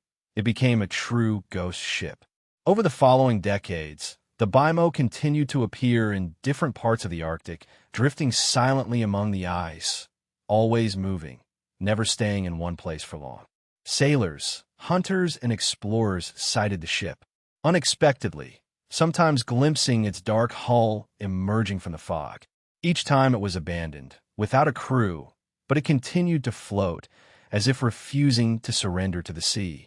In 1932, a year after it had been given up for dead, a group of Inuit hunters came across the ship again, still intact, drifting aimlessly. In 1933, a crew of traders managed to board it hoping to claim it, but another brutal storm forced them to flee before they could take control. Again and again, the Bimo was forced to flee before they could take control, forcing them to flee before they could take control. Again and again, the Bimo was seen and attempts were made to board it, but it was never salvaged. One of the most famous sightings took place in 1939 when a group of explorers boarded the ship and reported that, despite years adrift in the Arctic, much of the cargo and interior remained virtually intact. But, once again, before they could take control, a storm forced them to abandon it. It was almost as if the Bimo had a will of its own and refused to be captured. As the years passed, sightings became less frequent, and occasionally a passing ship or a group of Inuit travelers reported sighting the Bimo, which continued to float, refusing to sink, but with each new sighting, the ship was in worse condition. The ice had taken its toll, the storms had battered its hull, and the structure had begun to slowly collapse. Then, in 1969, the Bimo was last sighted. A group of travelers reported sighting the ghost ship, but by that time, it was barely afloat, with its skeletal remains still floating, but barely recognizable as what had been a proud cargo ship. After that, never again. What happened to the Bimo? The majority assumed that, after almost 40 years adrift, it had finally succumbed to the Arctic. The ice that once tried to claim it in 1931 probably finished the job decades later, dragging the ship under the waves and burying it forever in the cold, dark depths. But, again, no remains have ever been found. No one has located its final resting place, so the mystery still remains. Did the BIMO finally meet its end, or is it still out there, hidden under the ice, waiting for someone to find it? It is one of the longest-lived ghost ships in history, a vessel that defied nature, storms, and time itself, sailing long after it should have disappeared. The ocean has always been a mysterious place, a vast and relentless expanse that swallows ships, secrets, and, sometimes, entire crews without a trace for centuries. Sailors have ventured into the unknown, some never to return, leaving behind only fragments of their stories. Some of these disappearances remain unresolved, and the remains of the shipwrecks are still waiting to be found under the waves. But others, lost in history, have finally been rediscovered, preserving time capsules that rest in the depths and that contain the last moments of their fateful journeys. Few maritime tragedies are as disturbing as the story of HMS Erebus and HMS Terror, two state-of-the-art vessels of the Royal Navy that set out on an ambitious expedition to conquer the Arctic and disappeared without a trace. Their disappearance baffled historians for more than 150 years, leaving behind little more than chilling rumors about desperate men and disturbing accounts from the Inuit who encountered them in their last days. But, although their remains have been found, the mystery of their fate still remains. The Arctic is a place that keeps its secrets well, an expanse of ice and water so vast and relentless that anything lost in it can remain hidden for centuries. It is a land of extremes, where temperatures drop to 50 degrees Celsius below zero, where the sun disappears for months, and where the ice is constantly changing, swallowing everything that stays too long. It is one of the most inhospitable places on Earth, a region that has claimed the lives of countless explorers and, yet for centuries has attracted men with the promise of riches, discoveries, and the possibility of engraving their name in history. Among the many who try to conquer it, one expedition stands out not for its success, but for its disturbing and tragic end. The story of the HMS Erebus and the HMS Terror is one of the greatest maritime mysteries in history, a story of ambition, perseverance, and the relentless and ruthless embrace of the Arctic. They were not just any ships. They were part of one of the most ambitious expeditions of the 19th century, an attempt to chart the legendary Northwest Passage, a route through the Arctic that promised to unite the Atlantic and Pacific Oceans. Instead, they disappeared, leaving behind a trail of scattered artifacts, chilling accounts of suffering, and a mystery that would take more than 150 years to unravel. In the mid-19th century, Great Britain was determined to be the first nation to complete the Northwest Passage, an Arctic crossing that could revolutionize trade for decades. Expeditions had been sent to map the region, but all had failed, either forced to turn back or lost in the ice. However, in 1845, the Royal Navy launched what was to be its best-equipped and planned Arctic expedition. In command of the mission was Sir John Franklin, a veteran of previous Arctic expeditions, an experienced explorer who had already mapped large parts of northern Canada, leading 128 men aboard two ships, HMS Erebus and HMS Terror. Franklin's mission was to complete the last missing section of the Northwest Passage. The two ships were among the most advanced of their time. Originally built as warships designed to withstand the force of heavy artillery, they were converted for polar exploration and reinforced with thick iron plates to withstand the crushing Arctic ice. They were equipped with steam engines that could propel them through calm waters when the wind was lacking and carried enough supplies for at least 3 years. Each ship had a library with books, instruments for scientific study, and even a crank organ to entertain the crew during the long, dark Arctic winters. By all accounts, it was a trip well prepared for the worst. The expedition set sail from England in May 1845 and made a brief stop in Greenland to send letters home before venturing into the Arctic. They were last seen in late July by whalers in Baffin Bay, where they appear to be in good condition, sailing confidently west into the unknown. After that, they disappeared. For years, nothing was known. The British government initially assumed that the expedition had been delayed, but was safe. However, as time passed with no news, concern grew. In 1848, multiple search teams were sent to locate them, but the Arctic revealed nothing. No wreckage, no survivors, just a frozen, empty expanse where 2 ships and 129 men had once been. Then, in the 1850s, the first clues began to appear. A search team led by John Ray, a Scottish explorer, encountered Inuit communities who spoke of strange, hungry men wandering on the ice and who, according to reports, had resorted to cannibalism in their last days. Their bodies lay scattered on the frozen ground. In 1859, another search team discovered a note left on a stone on King William Island. It was dated April 25, 1848, and its message was bleak. Both ships had been trapped in the ice for more than a year and a half. Franklin had died in June 1847 along with many of the crew. The remaining men, weak and hungry, had abandoned the ships trying to reach the south on foot, but never made it. The note provided one of the last written records of the doomed expedition, but did not fully explain the extent of the disaster. What followed was one of the most heartbreaking survival stories in maritime history. According to Inuit oral accounts, the desperate men had suffered frostbite, scurvy, and starvation. They had been seen dragging makeshift sleds full of provisions across the ice, with gaunt faces and erratic movements. Some had even spoken of seeing them eat the flesh of their deceased companions, a horrible act, but ultimately understandable act of survival in such a brutal environment. When the skeletal remains of the crew were finally examined in the late 20th century, forensic analysis revealed deep-cut marks on the bones, consistent with the extraction of meat. The stories were true. Despite all efforts, the ships remained lost. The Arctic had completely swallowed them, keeping their secrets under the ice and water for more than a century.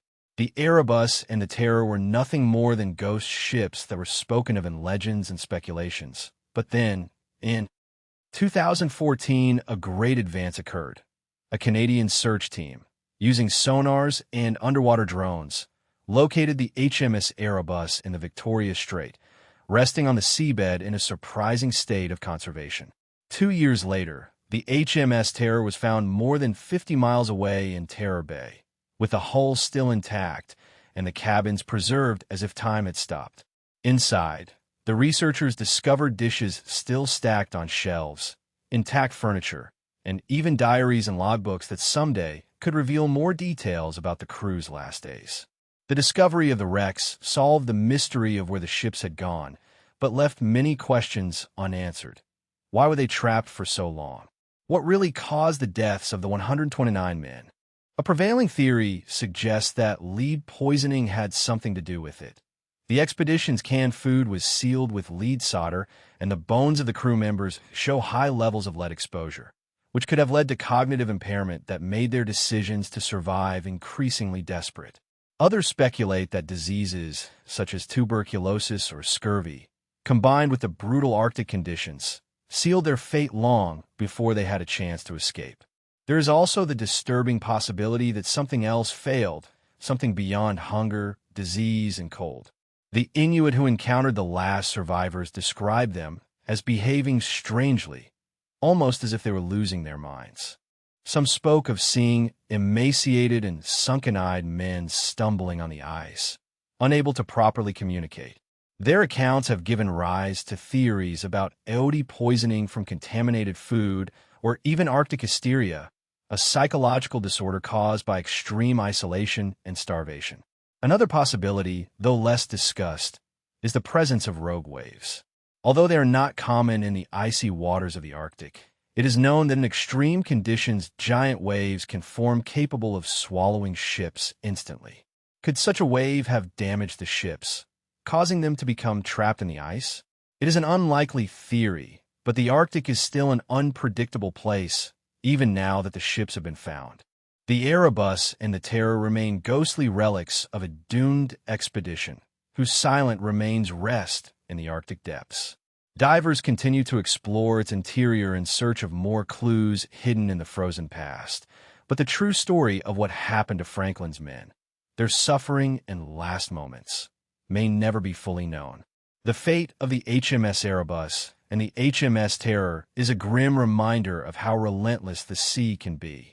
The ice, hunger, and exposure sealed the fate of those on board, leaving their ships trapped under the Arctic for over a century. But not all mysteries end with remains trapped beneath the waves. Sometimes a ship is found adrift, empty, its crew missing without a trace. No remains, no distress calls, just an unsettling silence where there should be life. Few cases embody this mystery better than the MV Joda, a ship discovered abandoned in the vast Pacific, its fate sealed not by ice and cold, but by something much stranger. The MV Joda was a merchant ship originally built as a luxury yacht in 1931, before being converted for war service during the Second World War, survived in combat in the Pacific and later became a cargo and passenger ship. In 1955, it operated in the South Pacific, making regular trips between Samoa and the Tokala Islands. It was heavily used, but still considered seaworthy, despite its history of mechanical problems and wear and tear. On October 3, 1955, the Joa set sail from Apia, Samoa, bound for the Tolo Islands, about 270 miles away. On board were 16 crew members and 9 passengers, including a doctor traveling to perform a medical intervention. The trip was supposed to last 2 days, but the Joyita never arrived. A large-scale search was launched, with planes and ships scouring the Pacific for any sign of the vessel, but days turned into weeks and no remains were found. It was as if the ship had vanished into the vast ocean. However, 5 weeks later, on November 10th, a merchant ship spotted something adrift near Fiji, more than 600 miles from where the Joa was last seen. The ship was found with a strong inclination to one side, partially submerged but still afloat. The engine was broken, and the radio tuned to the international distress frequency, but no distress call had been received. Most disturbing of all, the Joa was completely abandoned. There was no trace of the 25 people on board. When investigators boarded the ship, they found a disturbing scene. The cabins were cluttered, with first aid kits open and bloody bandages scattered on the floor. The lifeboats were missing. They had disappeared. There was a big hole in the deck, but no major damage was observed to suggest a catastrophic event. And strangest of all, despite being abandoned for weeks, the ship's cargo, which included barrels of oil and medical supplies, remained intact. So, what happened to the people on board? Theories have circulated for decades, but no explanation fits all the evidence. Some believe that the Joa took on water due to a mechanical failure and that the crew panicked and abandoned the ship prematurely in lifeboats, only to get lost at sea. But this theory has gaps. The Joa was still afloat when found, meaning it did not sink quickly, and even with the engine broken, it was a ship designed to be virtually unsinkable thanks to its cork-lined hull.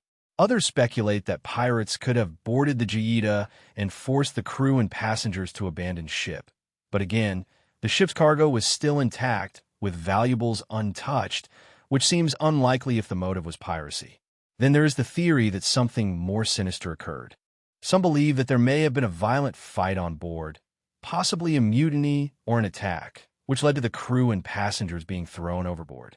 The presence of blood-stained bandages suggests that at least one person was injured before the ship was abandoned, but without bodies or survivors, there are only unanswered questions.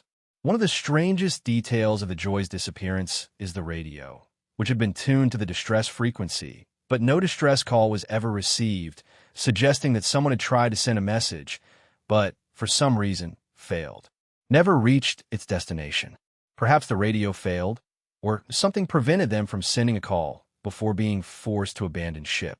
Decades later, the Joy remains one of the most enduring ghost ship mysteries of the modern era. Unlike the Mary Celeste, which was found in an eerily perfect state, the Joy tells a story of something that went wrong, something violent, something that caused panic. But what exactly happened remains a mystery, and for the 25 people who disappeared without a trace, the truth may never be discovered. The MV Joy taught us one thing about the sea. A ship can become a ghost in the blink of an eye, but not all ghost ships are relics of the distant past, and not all disappear into the depths. Some simply appear out of nowhere, without warning or explanation. That is exactly what happened in 2006 off the coast of Sardinia, Italy, when an elegant yacht appeared adrift. It was the SV Bellum, a ship that should not have been there, with no crew and no obvious signs of danger.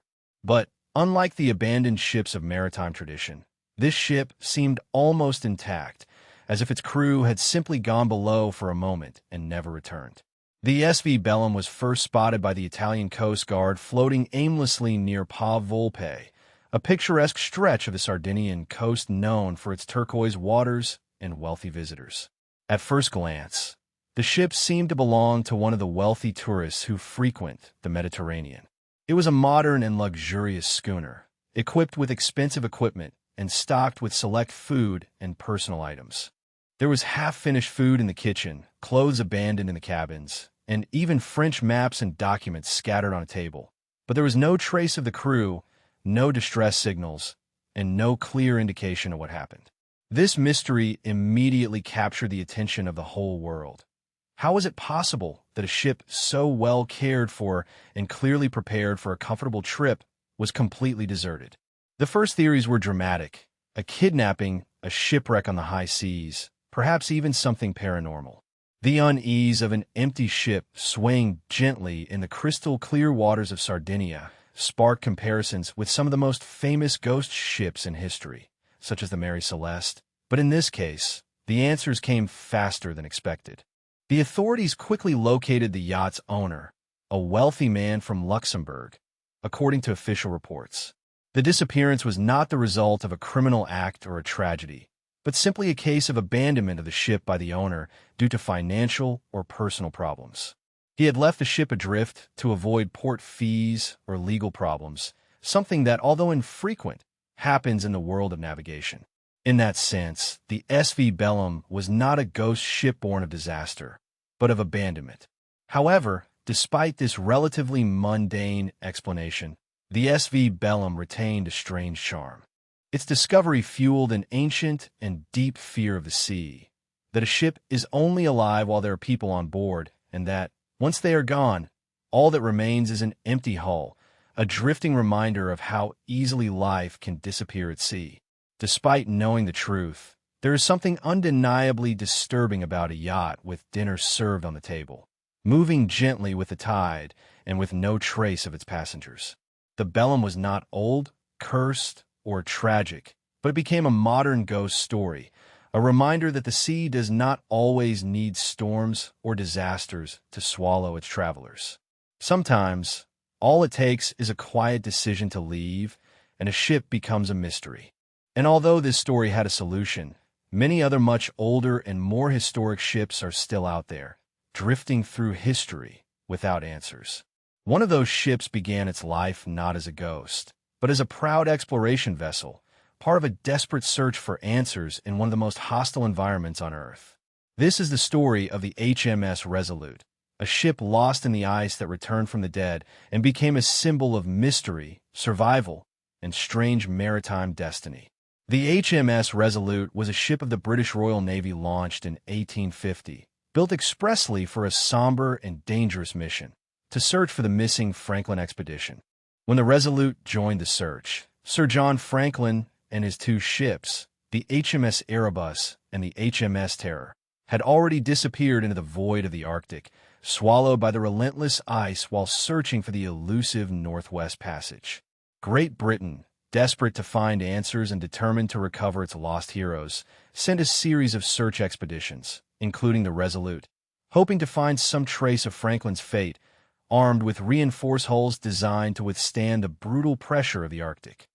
The HMS Resolute sailed to the frozen wilderness, but the Arctic was, and still is, a place where the sea is not just water, but an ever-changing labyrinth of ice floes and jagged ridges. In 1854, after years of fruitless searching and slowly losing the battle against the invading ice. The Resolute was abandoned by its crew, with no possibility of freeing itself from the relentless embrace of the ice. The men had no choice but to march across the ice in search of safety, leaving their sturdy ship behind to its icy fate. The HMS Resolute, like so many other Arctic ships, was expected to become part of the frozen cemetery, crushed and buried under centuries of snow and silence. But this is where the story of the Resolute took a turn and became legend. 2 years after its abandonment, in 1855, an American whaling ship spotted something impossible floating in the icy waters off Baffin Island. It was the HMS Resolute, battered by the elements, but surprisingly intact, which had somehow freed itself from the ice and had drifted thousands of kilometers south without a crew. It was as if the ship had a will of its own, refusing to be claimed by the Arctic and sailing back into human hands. The discovery of the Resolute caused both celebration and confusion. Maritime experts were stunned. How could the ship, trapped in the indestructible Arctic ice, not only survive, but navigate such a great distance on its own? Some called it a miracle, others a strange twist of fate. In any case, the abandoned ship was rescued by the Americans and returned to the British as a gesture of goodwill, a symbol of cooperation between the two nations at a time when relations were often strained. The Royal Navy welcomed the Resolute and, for a time, returned it to service, a ship that had literally returned from the dead. But even that was not the end of its story. When the Resolute was finally scrapped, its wood was recovered and used to build something iconic. What would become the Resolute desk, a gift from Queen Victoria to the President of the United States. To this day, that desk is in the Oval Office, a direct link between the modern world and a 19th century ghost ship that refused to die. Of course, the practical explanation for the Resolute journey is that changing ice conditions and variable currents simply led it to open water. But sailors, especially those who have spent time in the unpredictable Arctic, know that not everything can be reduced to simple mechanisms. They know that ships can come alive on their own, that abandoned hulls develop personalities, that they creak and move for no reason or warning, guided by forces that do not appear on any map. For sailors, the Resolute was proof that no ship is truly dead until the sea swallows it completely, and even then some ships refuse to sink. They drift, wander, and haunt the limits of known waters, waiting to be found again or perhaps hoping to remain lost. This is the haunting heart of the Resolute's story, a ship whose ghost was too stubborn to stay dead. Of course, there were those who believed that something more supernatural was at play, since ghost ships are maritime tradition as old as navigation itself. Some suggested that the spirits of the lost men of the lost men of Franklin, had taken the ship under their ghostly command, guiding it through the ice in a last act of defiance against the Arctic that had claimed them. It was romantic, disturbing, and almost appropriate, given the purpose of the ship, but perhaps the most mysterious part of the story of the Resolute is what it represents: a ship with some kind of unfinished business. It was built to find answers, locate Franklin, and solve one of the greatest mysteries in British exploration history. Instead, it became part of that same mystery. Another story of losses and findings in the endless record of the Arctic, of missing ships and missing men. Even now, the legacy of the Resolute resides not only in the famous desk, but in every story of ghost ships found adrift without explanation, in every strange account of vessels that appear where they should not be. Its story reminds us that, despite all our maps and instruments, the sea still has the power to make even the most rational sailor believe in ghosts. From the icy embrace of the Arctic to the relentless seas of South Africa, they seem to have a unique way of swallowing entire ships and sometimes refusing to return them. Some ships, like the HMS Resolute, return in ways that no one can explain. Others, however, simply disappear, leaving only silence in their wake. Few maritime disappearances are as disturbing or lasting as the story of the SS Ourang, a luxurious ocean liner that disappeared off the coast of South Africa in 1909, earning the somber nickname of the Titanic of the Southern Hemisphere. The Warada was a ship built for the flourishing era of ocean liners, an era in which traveling by sea was not only a necessity, but a statement of intent. Built in 1908 by the Blue Anchor Line, the Warada measured more than 465 feet in length and displaced over 9,300 tons. Its design was ambitious, halfway between a luxury passenger ship and a cargo ship. It offered first-class travelers ornate dining rooms, lounges decorated with polished wood, and cabins equipped with the latest comforts of the Edwardian era. But below deck, its cavernous holds were intended to transport goods fundamental to the time: wool, meat, and precious metals. Its maiden voyage from London to Sydney was uneventful, and the Warada seemed to live up to expectations. But even in those early days, there were rumors among the crew and passengers. Some reported that the ship felt unstable in rough seas, prone to a disturbing rocking, while others downplayed the concerns, since it was a new ship built by one of the most reputable companies in the sector. Whatever the truth, those doubts would become more evident with each mile traveled. In July 1909, the Warada was returning to England from its second trip to Australia. On July 26th, it set sail from Durban, South Africa, heading for Cape Town, that stretch of water where the Indian and Atlantic Oceans meet, known for its unpredictable climate and strong currents. At first, the Warada seemed to sail smoothly. The next morning, a passing cargo ship, the Clan McIntyre, spotted the Warada. The two ships exchanged routine signals and greetings, and the Clan McIntyre observed nothing unusual. The Warada continued on its course, sailing confidently towards the horizon. That was the last time anyone saw her. When the Warada did not arrive in Cape Town, the alarm spread quickly and search efforts were launched, combing hundreds of kilometers of coastline and open sea. The ships scanned the horizon for lifeboats, debris, or anything that could explain its disappearance, but the search yielded no results. The Warada had disappeared without a trace. In the weeks and months that followed, speculation soared. Newspapers published conflicting theories. Had the Warada collided with a hidden reef? Had it been a victim of a freak storm or a rogue wave? Its design, too heavy at the top, had it caused it to suddenly capsize without giving the crew time to react? All the theories had flaws, and, without evidence, none could be proven. The possibility of giant waves, which sailors of the time considered more of a myth than a fact, has gained strength in recent decades. These colossal and unexpected walls of water, sometimes reaching more than 25 meters in height, are now known to form precisely in the type of chaotic waters through which the Warada was sailing. If such a wave hit it, especially if its stability was already compromised, it could have overwhelmed the ship instantly, sending it to the bottom before a distress call could be made. There were also the whispers, those disturbing and persistent accounts that cling to maritime tragedies like fog to the sea. Some sailors swore they had seen the Warada adrift, like a ghost, far from the South African coast. In the years after its disappearance, fishermen spoke of strange lights in the water that appeared and disappeared without warning. One captain even claimed to have sighted a ghost ship that matched the description of the Warada, only to disappear in the blink of an eye. Over the years, search expeditions continued. In the 1980s, treasure hunter Emlyn Brown became obsessed with the Warada and spent more than 2 decades combing the ocean floor with sonars and remotely operated vehicles. Again and again, promising leads turn out to be nothing. Rock formations resembling hulls or old shipwrecks unrelated to the Warada. Eventually, Brown suspended the search, claiming that he believed the ship would never be found. But if the Warada was never recovered, what exactly had happened to it? One of the main theories focuses on its controversial design.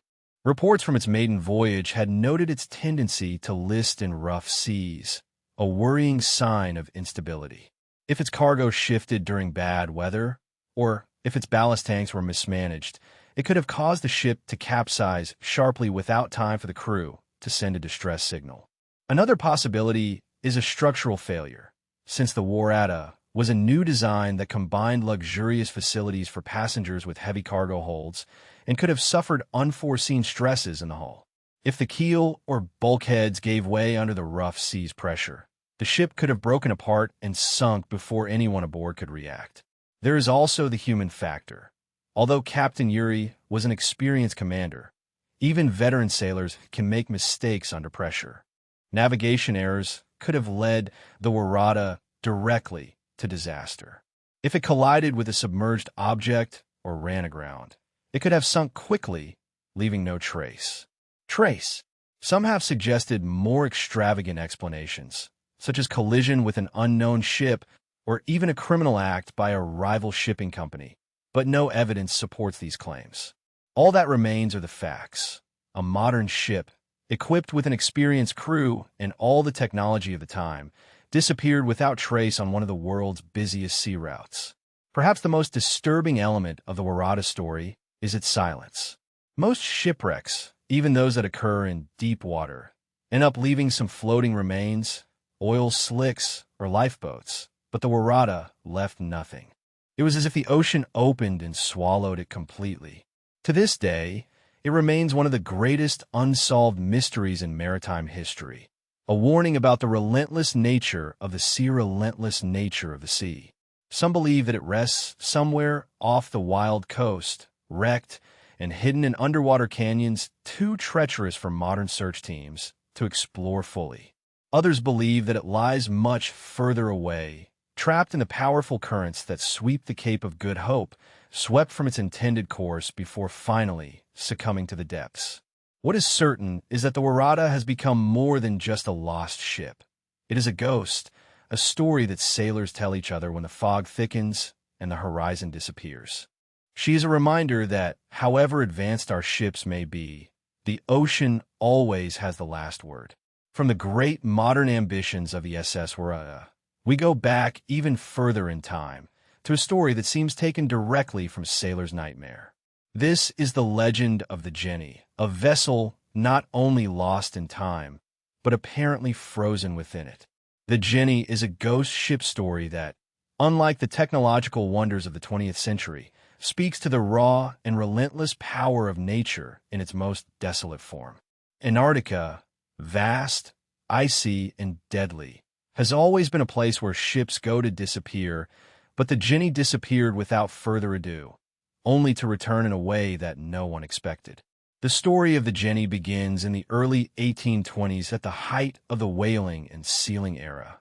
At that time, the Southern Ocean and the Antarctic waters were a dangerous but lucrative frontier, and ships from Europe and North America faced harsh conditions in search of valuable whale oil and seal skins. Jenny, a small schooner from the Isle of Wight, was one of those ships. She sailed from port and headed south, toward some of the most remote and unforgiving seas on Earth. Then nothing. Jenny never returned home, never sent news, and like so many ships of her time, she faded into darkness, presumably wrecked in a storm or crushed by the relentless Antarctic ice. For years, her disappearance was just one of countless maritime losses, until, reportedly, in 1840 something chilling happened. A ship emitting a wail, the Hope, was sailing through the Drake Passage, the treacherous stretch of water between Cape Horn in South America, Cape Horn in Antarctica, when its crew spotted something strange adrift among the icebergs. It was a schooner completely covered in ice, with its sails in tatters, but still hanging, its mast covered in frost, and its hull immobilized in a sepulchral silence. As the Hope approached, the crew saw something even more chilling.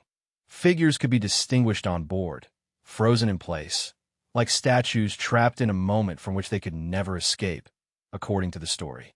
The crew of the Hope boarded the ship trapped in the ice, where they discovered a scene of absolute horror. The crew of the Jenny was still on board, all the men frozen in place. Apparently, the captain was found sitting at his desk, with the pen still in his hand and the navigation log open before him. In that diary, there was a last and disturbing annotation. May 4th, 1823. No food for 71 days. I'm the only survivor. The entry described a slow and agonizing death from starvation. with the ship trapped in the ice and the crew unable to escape. But if the dates were correct, that entry had been written 17 years earlier. The story of the Jenny has become a maritime legend, with its exact origins obscured by the passage of time, repetitions, and embellishments. There are no official records of the Jenny's departure from Isle of Wight, nor are there any confirmed sightings recorded in the Hope's records. But the story fits a pattern that is repeated in countless ghost ship legends. A ship that disappears in a remote and dangerous sea to reappear years later, hauntingly preserved and full of unanswered questions. Whether the Jenny existed exactly as described is a matter of debate, but the conditions that underpin her legend are chillingly real. The Southern Ocean, with its freezing temperatures, can preserve ships and corpses for decades.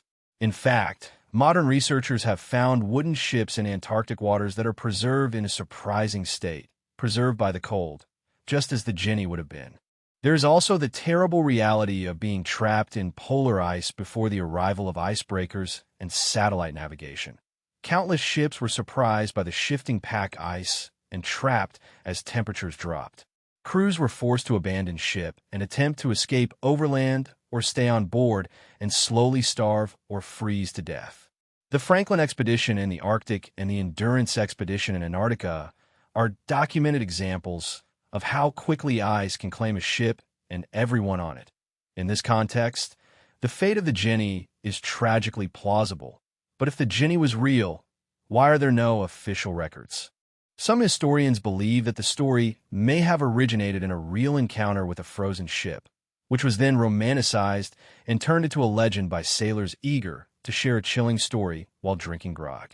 It was not uncommon for sailors to exchange ghost stories, especially those who serve in the most hostile environments on Earth, with a line between myth and reality blurred with each passing storm. Some researchers have even suggested that the story of the Jenny was a cautionary tale, a warning to younger sailors about the dangers of venturing too far south without proper preparation.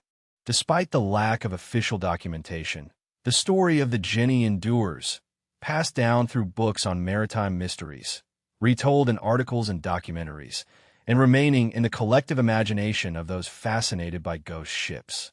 It is a story that appeals to a primal fear, the idea that the sea can not only claim you, but keep you frozen in time and leave you adrift endlessly. A warning to anyone who follows the Jenny, but also a reminder of how little we really know about the most remote waters in the world.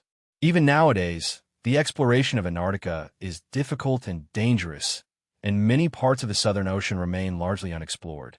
Could there be another Jenny out there, sealed in ice, waiting to be discovered?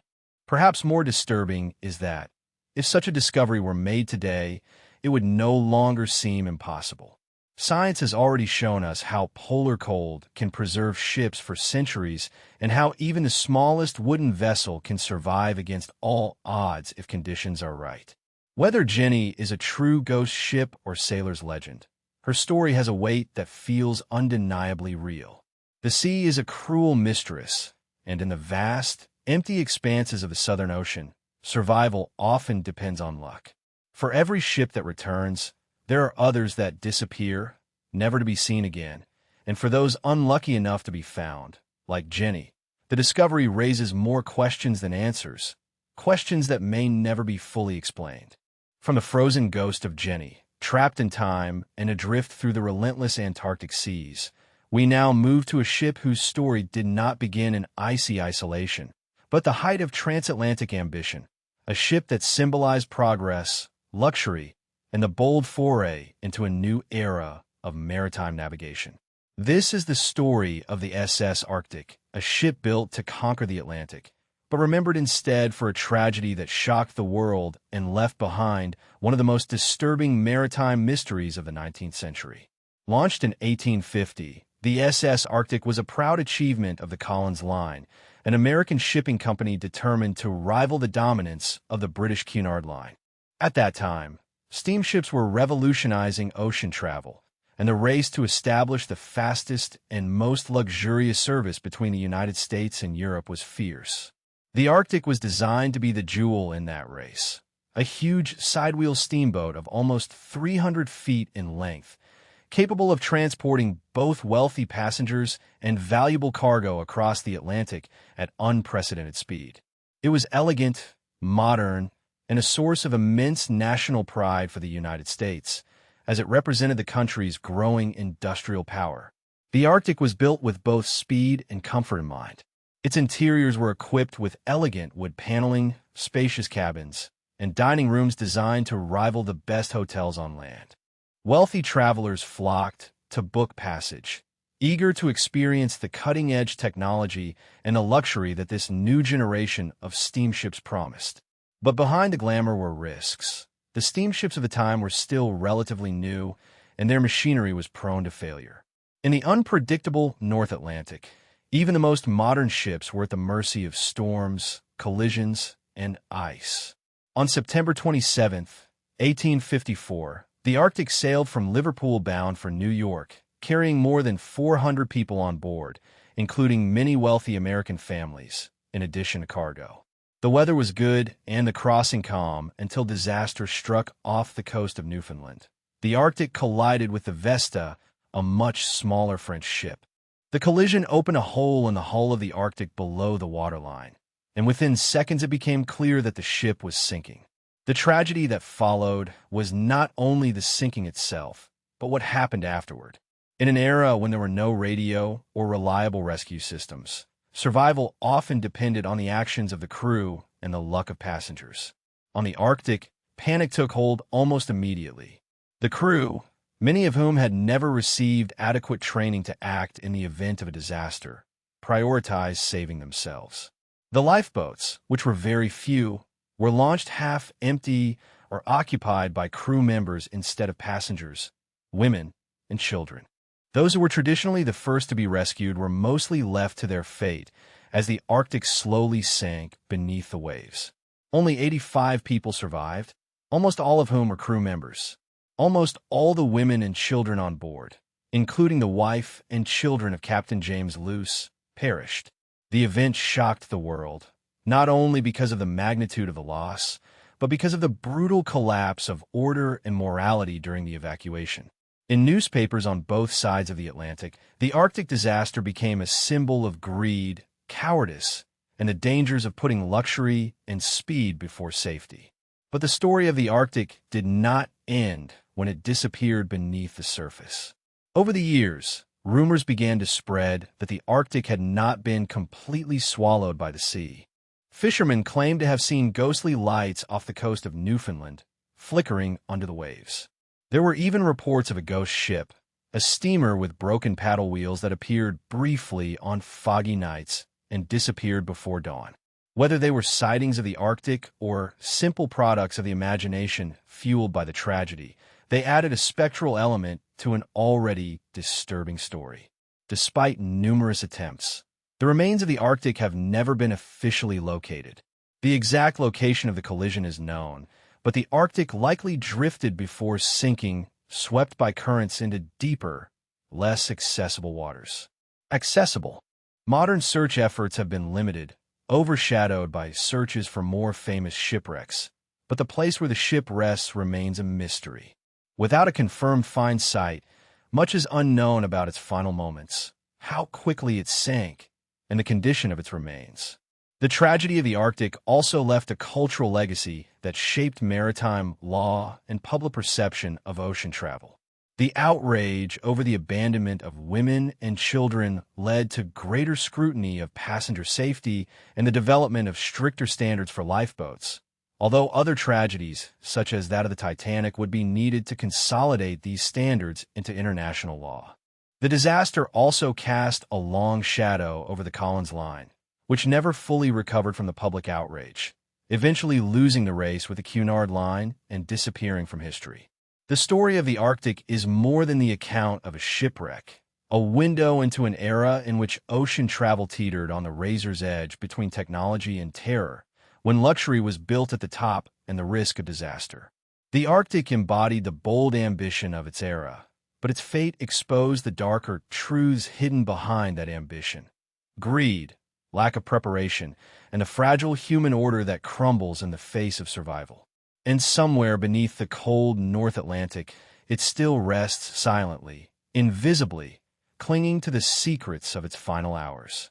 From luxury to tragedy, from innovation to infamy, the story of the Arctic is a chilling reminder that however advanced our technology may be, the sea will always have a last word, and perhaps, even today, as the tides change over its nameless grave, its story is not completely over.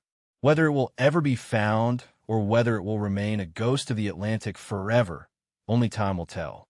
From the lost luxury of the SS Arctic, swallowed by the relentless Atlantic, we now move to the frozen heart of the Great Lakes, to a shipwreck much closer to shore, but in many ways just as disturbing and mysterious.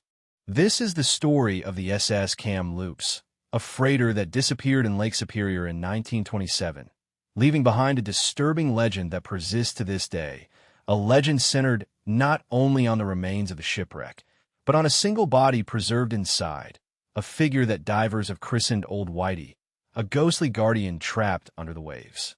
The SS Kamloops was a Canadian steamship built in 1924, the fourth in a fleet designed to transport goods across the Great Lakes. At 76 meters in length, the Kamloops was not the largest ship that sailed through those waters, but it was modern, built with a steel hull, and equipped to face the unpredictable storms that often lashed Lake Superior, known for its violent climate and treacherous waters. The lake had already claimed dozens of boats when the Kamloops began its service, but its crew trusted in the robustness of the freighter, and nobody expected the ship would become one of them. On December 6, 1927, the Kamloops sailed from Fort William, Ontario, destined for Isle Royale, loaded with machinery, pipes, and food supplies. The trip should have been routine, but a powerful winter storm lashed the lake, hitting the ship with icy winds and waves that exceeded the height of the decks. Other ships caught in the same storm managed to reach port, but the Kamloops disappeared. No distress signal was received, no remains floated on the surface, and no trace of the crew was found.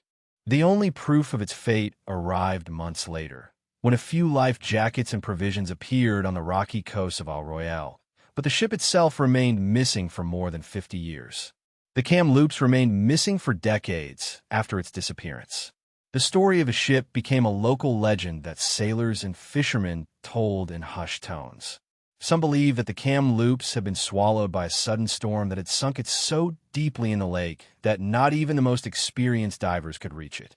Others spoke of ghostly lights seen on the high seas, bright shapes that flickered under the surface, as if the ship was still there, trying to find its way home.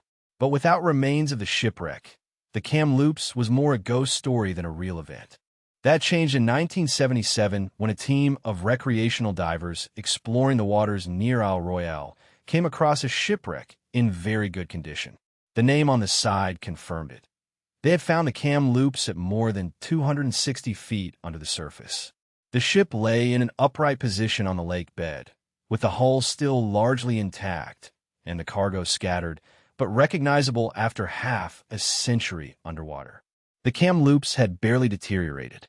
The freezing temperatures of Lake Superior and the oxygen-poor depths had preserved the ship like a time capsule. But the most shocking discovery came inside the wreck. In the engine room, the divers found a corpse so well preserved that it seemed almost alive. The cold water had slowed down the decomposition until almost stopping it, and the skin of the body skin of a pale and waxy white. The figure floated near the floor, held by remains of clothing or equipment that moved gently with the current. The divers gave him a name, Old Whitey. The name referred to the pale color of his skin, a visual reminder of the preservation power of Lake Superior. Old Whitey became a legend in his own right, a symbol of the tragedy of the Kamloops and of the disturbing capacity of Lake Superior to retain its dead.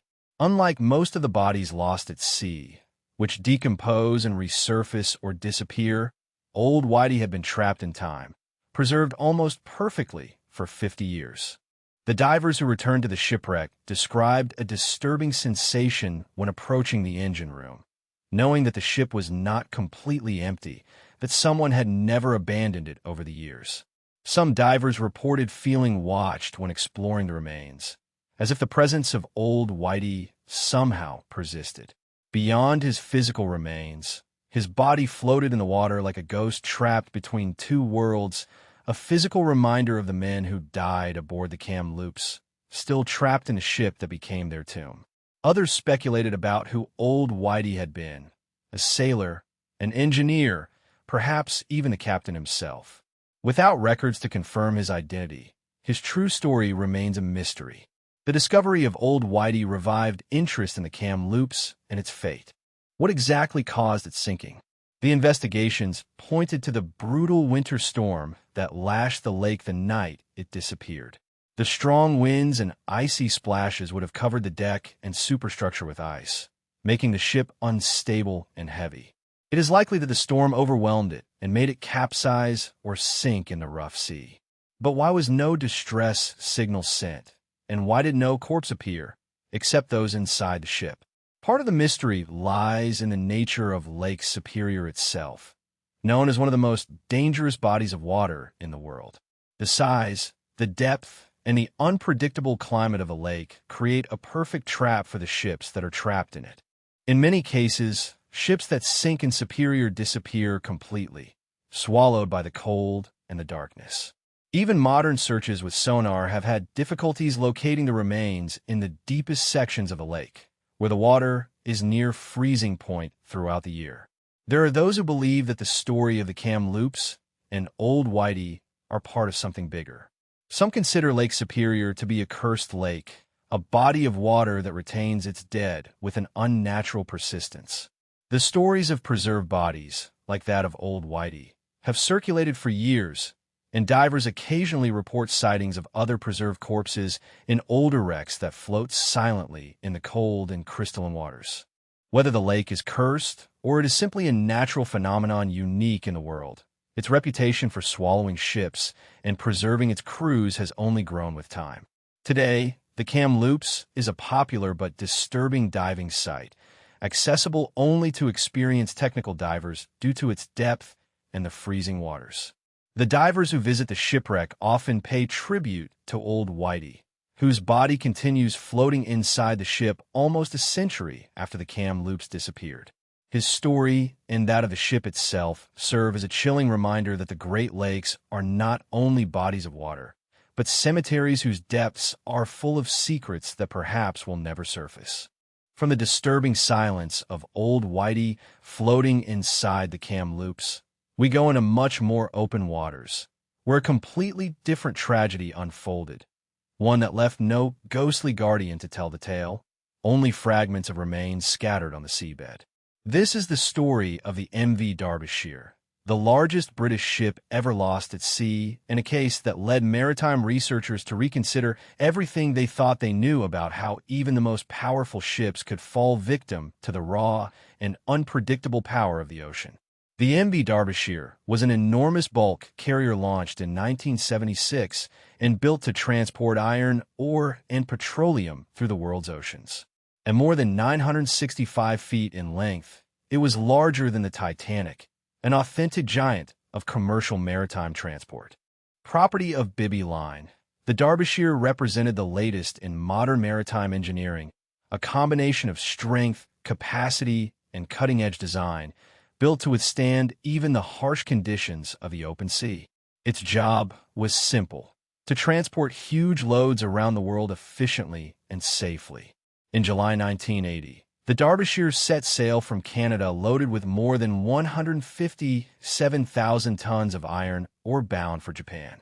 It was a routine trip, the kind that large cargo ships regularly completed without incident. Its experienced crew of 42 was accompanied by two wives who had joined their husbands for the trip, something unusual but not unheard of. For weeks, the Derbyshire sailed without incident until it reached the Pacific, near the coast of Okinawa. On September 9, 1980, the Derbyshire was caught in Typhoon Orchid, a violent storm that raised waves of more than 21 meters high, with winds exceeding 135 kilometers per hour. For a ship the size of the Derbyshire, storms like that were a challenge, but not necessarily fatal. Bulk carriers were designed to weather rough seas, as their enormous weight provided them stability even in heavy seas. However, at some point during the storm, the the Derbyshire disappeared without any trace. There was no distress call, no sign of trouble, just silence. When the Derbyshire did not arrive in Japan, search teams combed the area, and all they found was a small oil slick and some debris from lifeboats and cargo hatches. There were no survivors. The disappearance of such a large vessel without warning and without a clear explanation shocked the maritime world. How could a ship of that size just disappear? What could destroy such a large ship so quickly that its crew did not even send a distress signal? The loss of the Derbyshire was considered one of the great maritime mysteries, fueling speculation and many theories. Some believe that it had suffered a catastrophic structural failure, perhaps as a result of a design defect in the hatch covers or the immense stresses caused by its fully loaded hull in rough seas. Others wondered if an unknown giant wave, one of the legendary rogue waves that sailors have reported for centuries, could have hit its side, overwhelming the deck and flooding its holds in minutes. The rogue wave theory, once dismissed as maritime folklore, has since gained serious scientific support. In the 1980s, rogue waves were officially documented by satellite images and scientific instruments, demonstrating that these enormous walls of water exist. These waves, often exceeding 30 meters in height, can form without warning, triggered by complex interactions between currents, storms, and ocean swells. A fully loaded bulk cargo vessel like the Derbyshire, with its deck already very close to the water, would have been especially vulnerable if such a wave had hit its bow. In the late 1990s, after years of pressure from the families of the missing crew members, a large-scale underwater investigation was launched to locate the remains of the shipwreck. The Derbyshire using remotely operated vehicles and deep sonar search equipment. Finally, they found its remains more than 3 kilometers below the surface. The remains of the shipwreck were spread over a wide debris field, a somber puzzle scattered by the tremendous forces that tore the ship apart. The investigation revealed crucial clues. The hatch covers, responsible for protecting the ship's holds from flooding, had failed catastrophically. The waves had forced their way in, filling the holds with water until the ship lost buoyancy. Overcome. Once the first hold was flooded, the weight imbalance caused a chain reaction that sank the rest of the ship in minutes. But what caused the initial breach? Investigators concluded that a combination of Typhoon Orchid's relentless waves and possibly a rogue wave dealt the fatal blow. Modern analysis of rogue wave patterns showed that conditions around Okinawa that day were capable of producing such a wave, one that could have reached a height much greater than the rest of the storm surge, hitting the Derbyshire like a liquid wall of concrete. This theory fits with the speed of its loss. A rogue wave hitting at just the right moment could have crushed the bow, collapsing the forward hatches and causing water to enter faster than the crew could react, with no time to send a distress signal. The ship would have sunk almost instantly, leaving only scattered remains and unanswered questions. The loss of the Derbyshire became a turning point in maritime safety. Its sinking led to radical changes in ship construction standards, particularly for bulk carriers. The new rules required stronger hatch covers, improved internal bulkheads, and better control and maintenance systems for cargo hatches during bad weather. In a sense, the loss of the Derbyshire, although tragic, helped make future ships safer. Its story was embodied in the very laws that govern modern maritime transport. Despite these improvements, the rogue wave theory remains a chilling reminder of the ocean's power. Even the most advanced ships, built to withstand storms and years at sea, can be destroyed by a single anomalous phenomenon.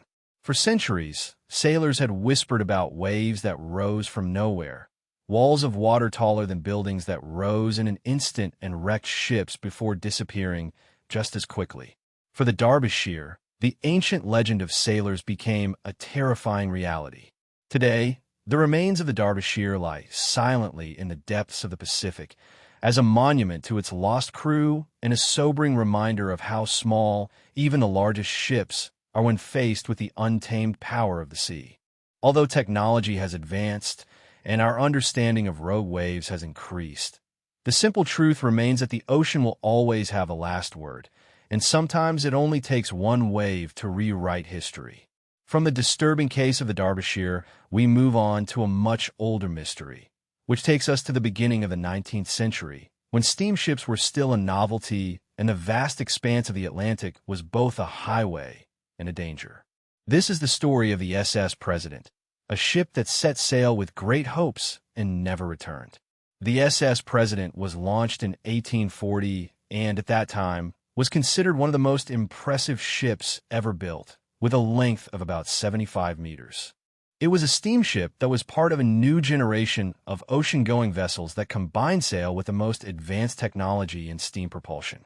Built in London and operated by the British and American Steam Navigation Company, the President was to symbolize a new era of luxury and speed on the Atlantic. It was designed to transport both passengers and mail between Liverpool and New York, a route that gained importance as transatlantic trips became more common. Its inaugural trip in 1840 was a success, and, for a time, it earned a reputation as a reliable and elegant means to cross the Atlantic. However, beneath its polished reputation were worrying signs. The President was bigger and heavier than many counterparts, and its design was experimental. The engineers were still learning to balance steam propulsion with traditional sails, and some of those who sailed on it reported that it was slowing. In rough seas, it sank a lot in the water, and some speculated that its entire design made it vulnerable to flooding in adverse weather conditions. On March 11th, 1841, the President set sail from New York on what would be its final trip. It carried 136 passengers and crew, along with a valuable cargo and mail. Bound for Great Britain, the weather was far from ideal. The ship sailed straight into a late winter storm, a brutal gale from the North Atlantic that lashed the East Coast. The storm raged for days, but in an era in which there was no reliable radio communication, little was known about the ship's progress. When it did not arrive in Liverpool at the scheduled time, concern began to spread. Weeks passed, then months, and search operations were launched, but no trace of the President was ever found. Neither lifeboats, nor remains, nor wreckage washed by the sea. The ship had simply vanished into the Atlantic, leaving behind nothing more than questions. In the years following its disappearance, it became one of the first great maritime mysteries of the age of steamships. There were many theories about what could have happened to the President. Some believed that it had been overcome by a storm, since its low profile caused waves to flood the deck, the holds, and the engines until it simply sank. Others suggested a mechanical failure, since the first steamships were complex and temperamental machines, and many things could fail, such as the boilers, the propeller, or the rudder. One theory even speculated that the ship had collided with an iceberg, although no evidence was ever found to support it. As the decades passed, the story of the President was eclipsed by new maritime disasters, the Titanic, the Lusitania, and many others. However, the President occupies a unique place in history as one of the first great disappearances of a steamship, a reminder that, even with the wonders of technology, the sea has always had the last word. To this day, the remains of the SS President have never been located somewhere under the waves of the North Atlantic. Its iron hull probably rests slowly disintegrating in the depths, but without even a confirmed position, its remains are unknown, a ghost ship, not in the sense that it drifts among the fog, but as a legend lost in time, a ship that became a story the moment it disappeared. The fate of the President also served as a warning to the naval constructors and the engineers who followed them, since it highlighted the risks of advancing too quickly at the limits of technology, and, for years, the design of ships leaned towards more conservative and battle-tested models, before bold experiments returned. The story of the SS President reminds us that the sea has always exerted a special power over ships and over the people who sail on them. When a ship disappears without a trace, it leaves behind a disturbing silence, a void that begs to be filled with speculation and imagination. But some maritime mysteries go one step further. Some ships do not disappear, but return silent, empty, and frozen in time. This brings us to the Octavius, one of the most chilling ghost ship legends ever recorded. The story begins in 1761, when the Octavius, a three-masted merchant ship, set sail from England to the Far East. Its trip to China was a success, and the crew loaded its holds with a valuable cargo. But instead of following the usual route back to England, the captain of the Octavius made a fateful decision. He would try something that had never been done before: cross the legendary Northwest Passage, a dangerous Arctic shortcut that connects the Pacific and Atlantic Oceans. In the 18th century, the passage was considered almost mythical. Its waters were largely unexplored, and the brutal ice made it practically impassable. But if the Octavius succeeded, it would shorten the trip back home by weeks and rewrite maritime history. That was the last time it was heard from. For 13 years, the Octavius was presumed lost at sea. No remains were found, no distress signals, nothing, until 1775, when a ship called Herald was sailing off the coast of Greenland. The crew sighted a ship adrift in the icy waters. It was disturbingly still, with the sails in tatters and the hull covered in frost. As the Herald approached, they realized that it was not just any abandoned ship. Its name, barely visible under layers of ice, said Octavius. The whalers boarded the ghost ship hoping to find it abandoned, but instead they entered a nightmare. The crew of the Octavius was still on board, but they were all dead, frozen in the captain's cabin. They found the captain himself sitting at his desk, with a navigation log in front of him and his hand still gripping a pen. His body was frozen in place, as if time had stopped in the middle of a sentence. Around him were his officers, equally preserved by the Arctic cold. It was a ghost ship in the most literal sense, a snapshot of death at sea. The navigation log told a chilling story. The Octavius had tried to cross the Northwest Passage, but at some point along the way the ice surrounded it, and it was trapped. With no possibility of escape, the crew froze to death as the ship drifted among the ice for more than a decade. The crew of the Herald was too terrified to tow the Octavius or rescue its cargo. They took the navigation log and abandoned the frozen ship to the sea. According to the log, the Octavius disappeared shortly after, fading once again into legend. To this day, no remains of the shipwreck have been found. Some dismiss the story as a marine legend, a story with a moral to warn of the dangers of Arctic exploration, but others believe that it may have a background of truth, a reminder of how implacable the sea can be and how sometimes it keeps its secrets in the ice. From a disturbing destiny of the Octavius, we move on to a very different maritime cemetery. Not a single ghost ship, but an entire fleet resting beneath the surface, a frozen time capsule of war in the depths of the Pacific. This is the story of Truk Lagoon, a place where dozens of ships, planes, and lives were swallowed by the sea in a single day, creating one of the most disturbing underwater cemeteries worldwide. This is the story of TR Lagoon, a place where history itself seems to rest uneasily on the seabed, and where one of the most disturbing underwater cemeteries in the world tells a story not of a single ship, but of an entire ghost fleet swallowed by the sea.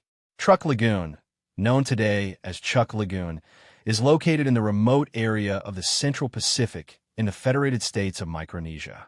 On the surface is a tropical paradise, islands lined with palm trees, turquoise waters, and coral reefs teeming with life. But beneath those postcard waves lies a place unlike any other.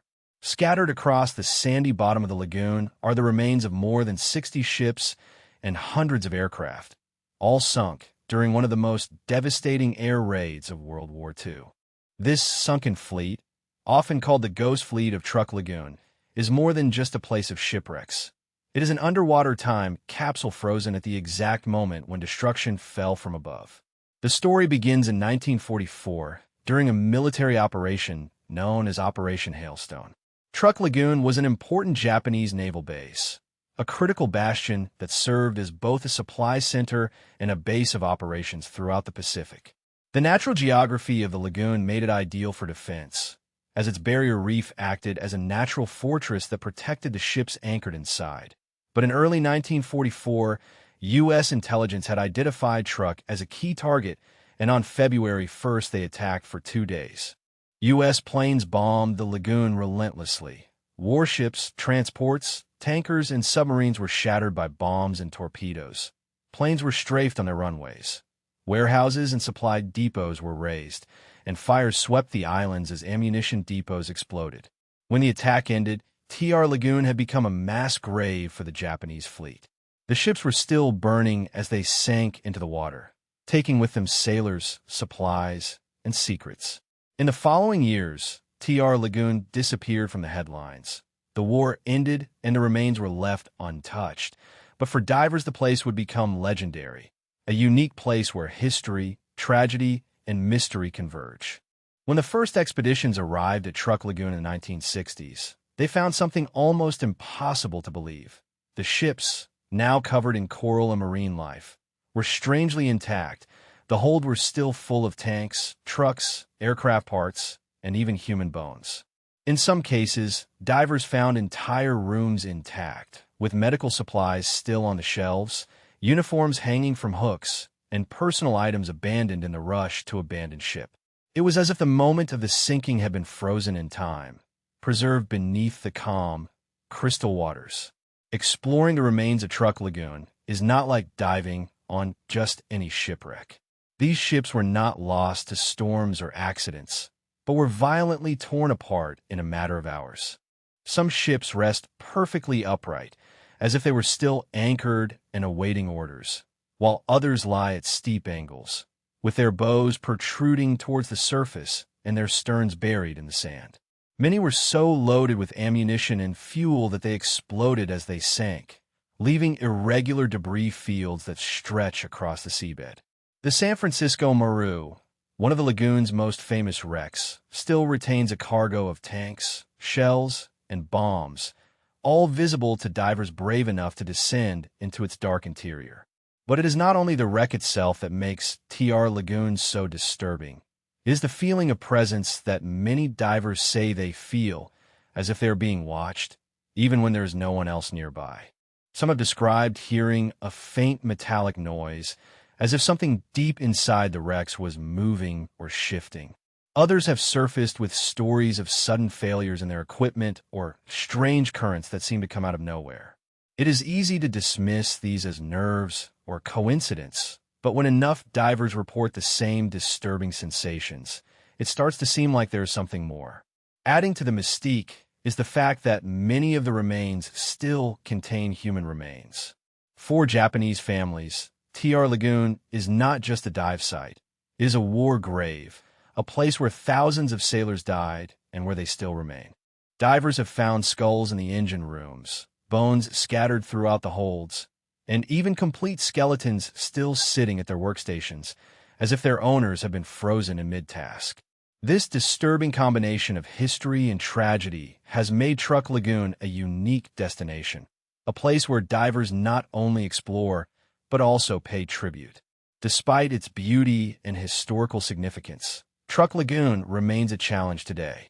Its remoteness makes expeditions expensive and logistically complicated, and the wrecks themselves are gradually collapsing under their own weight.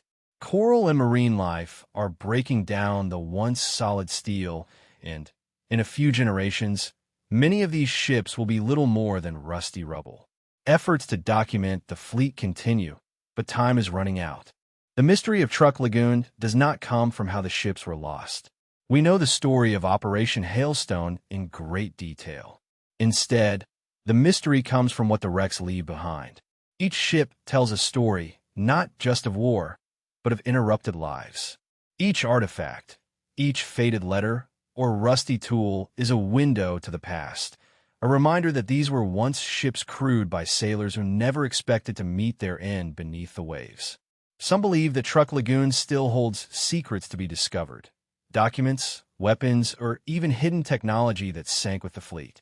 Others simply see it as a sobering reminder of how quickly power can crumble and how even the most powerful navies can be reduced to silence and coral.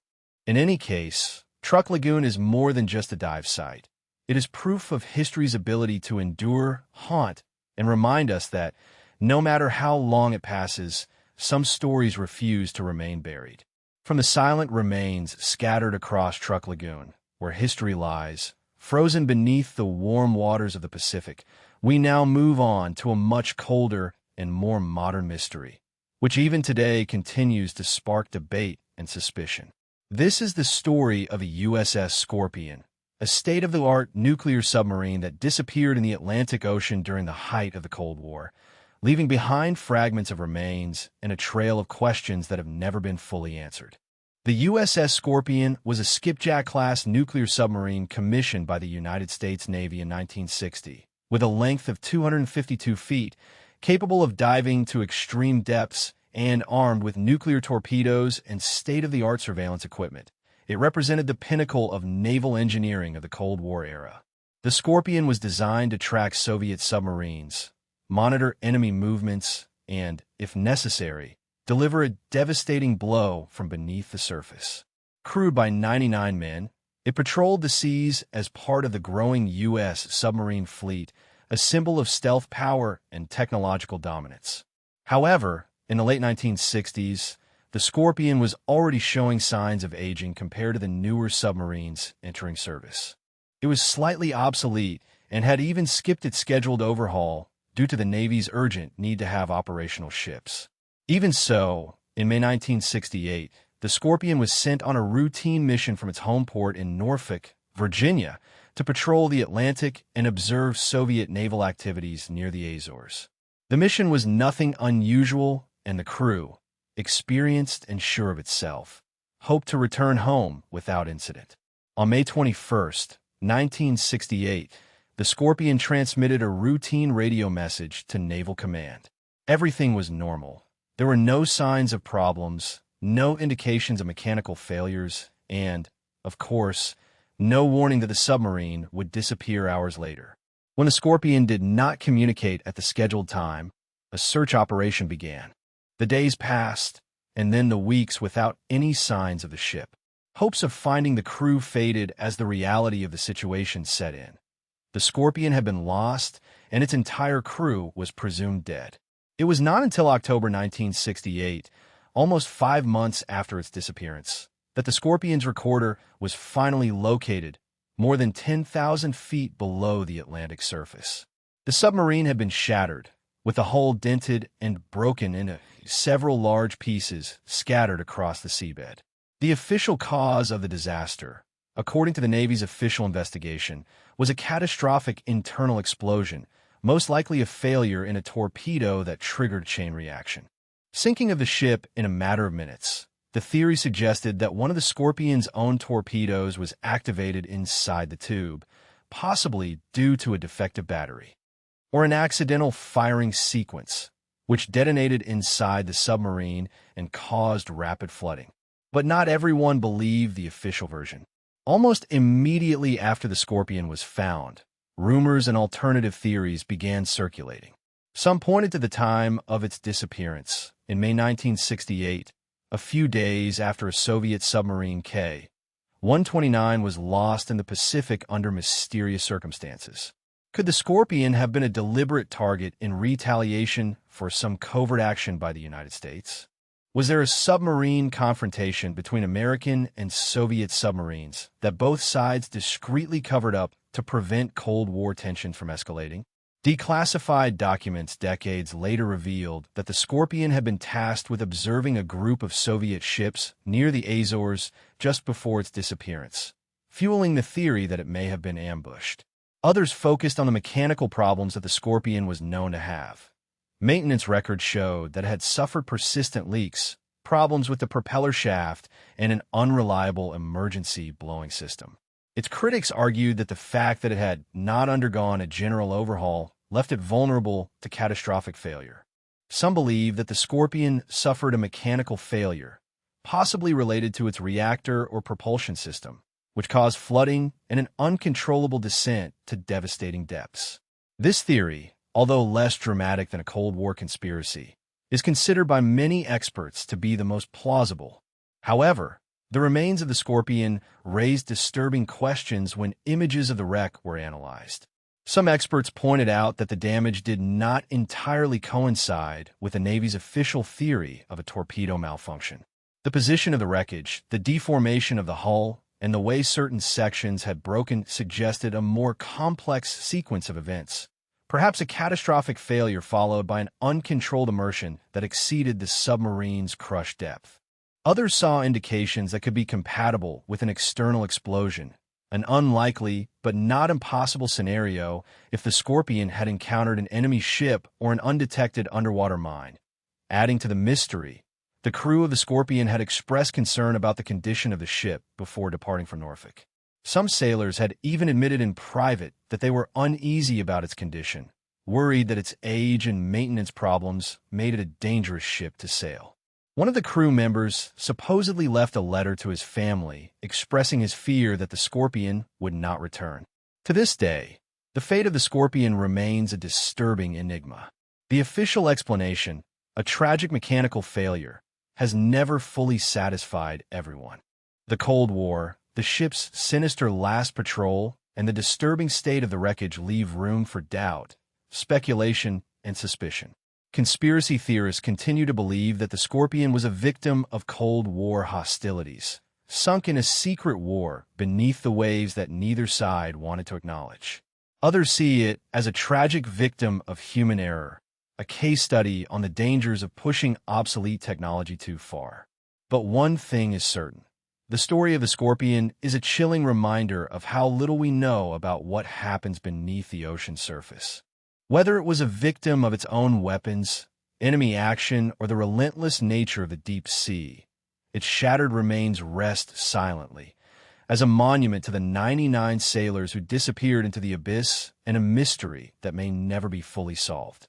From a chilling fate of the USS Scorpion, a modern tragedy shrouded in Cold War tension and mysterious failures, we go back in time to another type of disappearance, a story from an era when communications were scarce, the Atlantic was vast and relentless, and when a ship could simply vanish into the fog, leaving only speculation in its wake.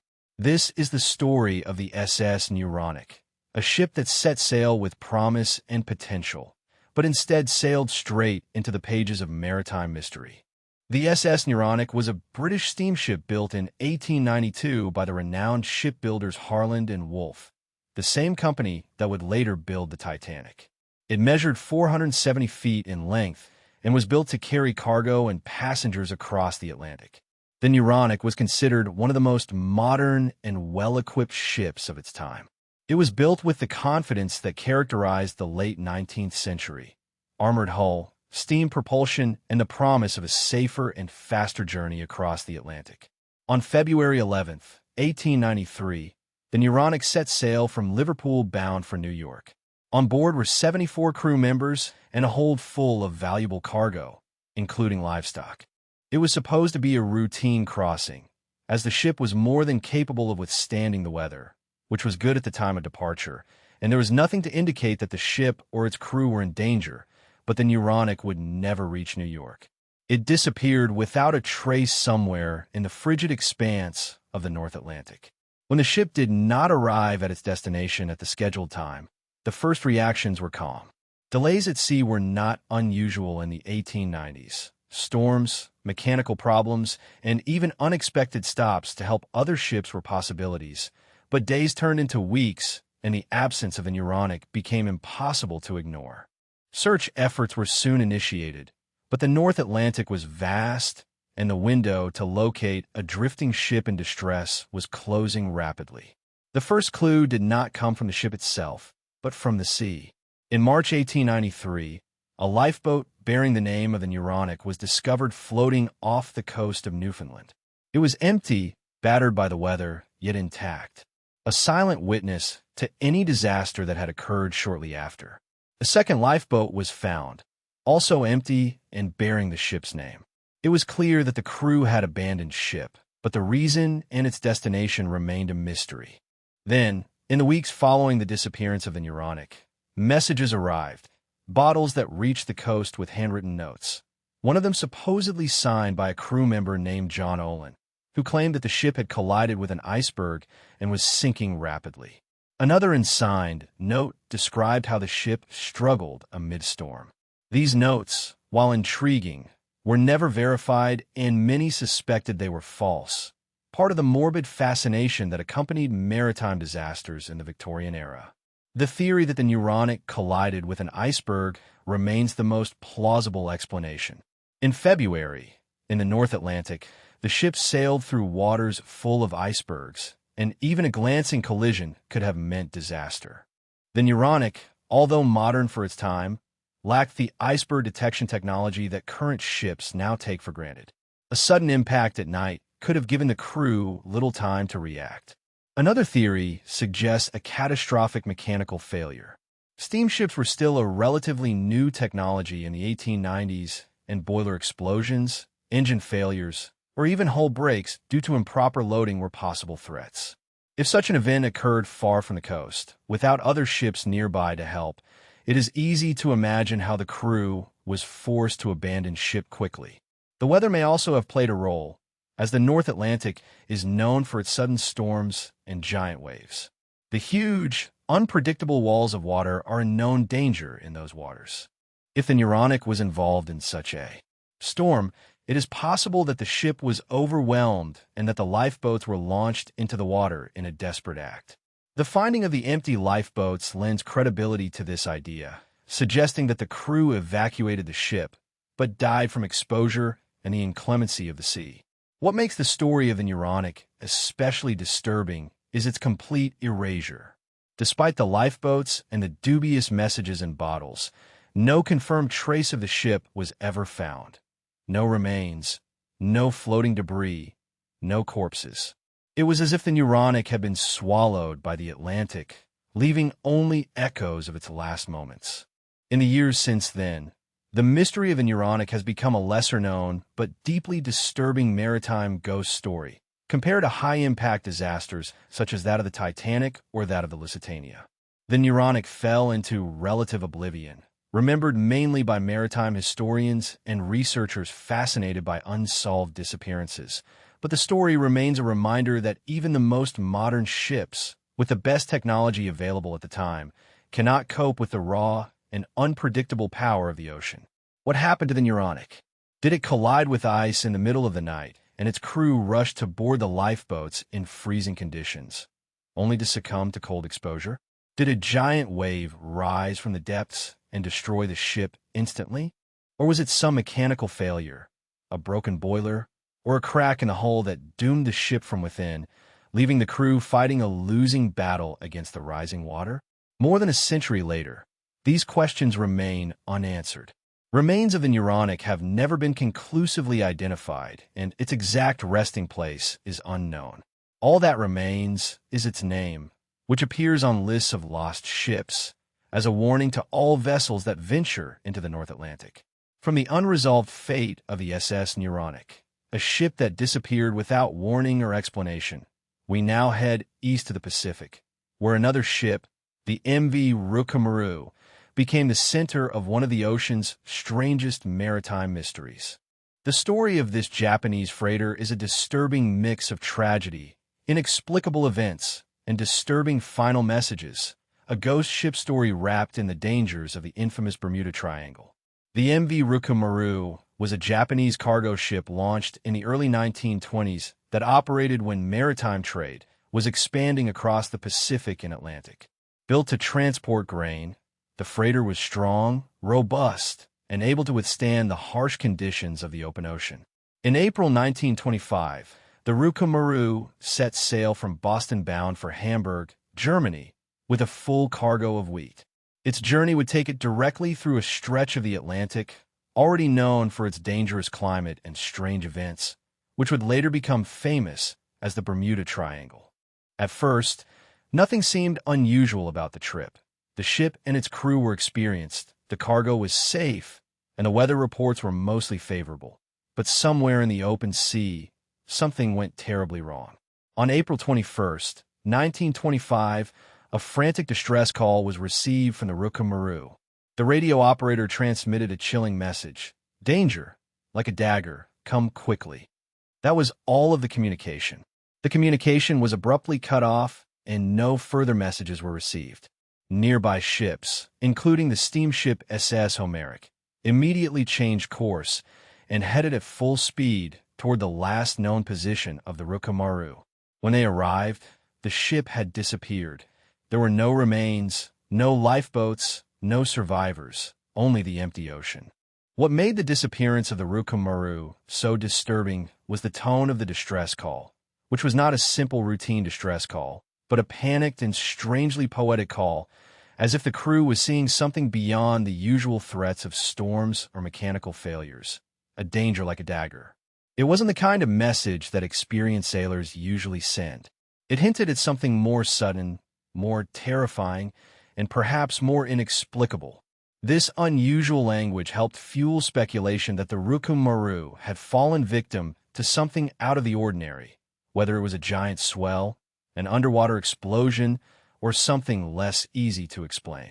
One theory suggests that the ship may have encountered what is known as a rogue wave, a wall of water that appears without warning and that can easily sink even the most robust ships. These giant waves, long considered a maritime legend, have been scientifically confirmed since the 1920s.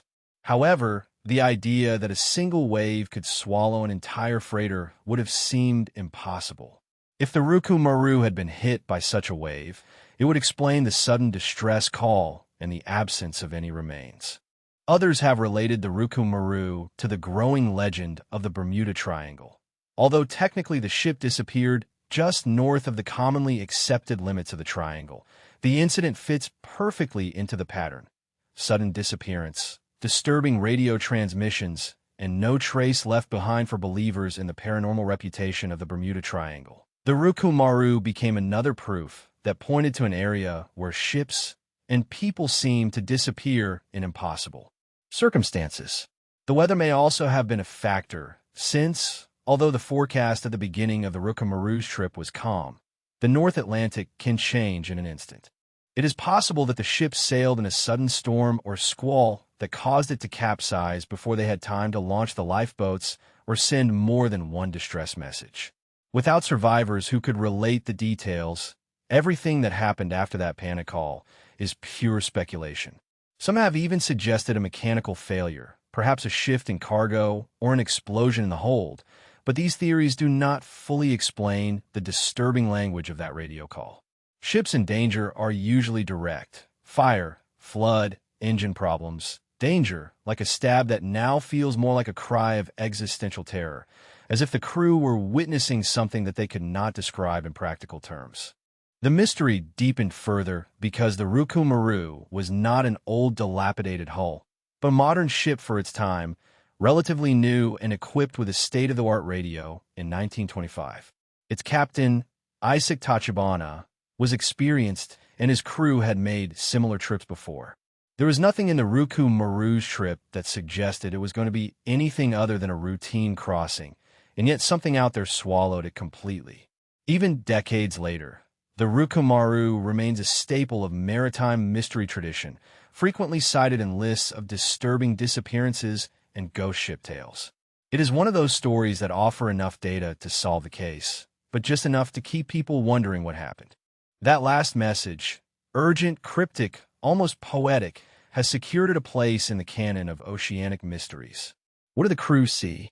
What force struck with such speed and violence that not a single remnant of the shipwreck remained? How is it possible that a normal cargo became one of the strangest ship disappearance cases ever recorded? The Rukumaru, like the SS Ourang, reminds us that the ocean renounces few of its secrets. Ships can disappear, leaving only disturbing clues and unanswered questions. But while the silence of the Ourang leaves room for speculation, the last message of the Rukumaru is like a ghostly whisper from the depths, a reminder that some mysteries do not disappear, but resonate. From a disturbing disappearance of the MV Rukumaru, we move on to a mystery that mixes maritime tragedy with one of the oldest ghost ship legends in United States history. This time, the story takes us to the cold waters off the coast of Rhode Island, where the story of the Palatine Light has endured for more than 250 years. What begins as a somber story of human suffering aboard a doomed ship somehow becomes a legend of a ghostly apparition that still haunts the sea today, a bright ghost ship that locals swear still appears on stormy nights. The story begins in 1738, when a ship known as the Princess Augusta, although it is now more commonly known as the Palatine, set sail from Rotterdam with more than 150 passengers on board. Bound for the American colonies, most were German immigrants fleeing war, poverty, and persecution in search of a better life. It was a journey full of hope, but from the beginning misfortune plagued the ship as if it were cursed. Versions differ on what exactly happened, but the Palatine soon gained a reputation for being a cursed ship. Strong storms lashed the ship as it crossed the Atlantic. Provisions were dangerously scarce, and according to some versions of the story, the captain and crew turned against the passengers, extorting them, withholding food, and even resorting to violence. When the ship reached the waters off Block Island, south of Rhode Island, it was barely afloat. What happened next is where history merges with legend. Some versions say that the ship ran aground on the rocky shores of Block Island during a heavy winter storm.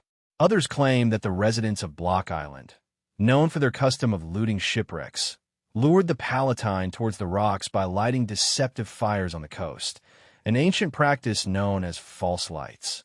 The ship was wrecked, and many of the passengers drowned in the icy waters.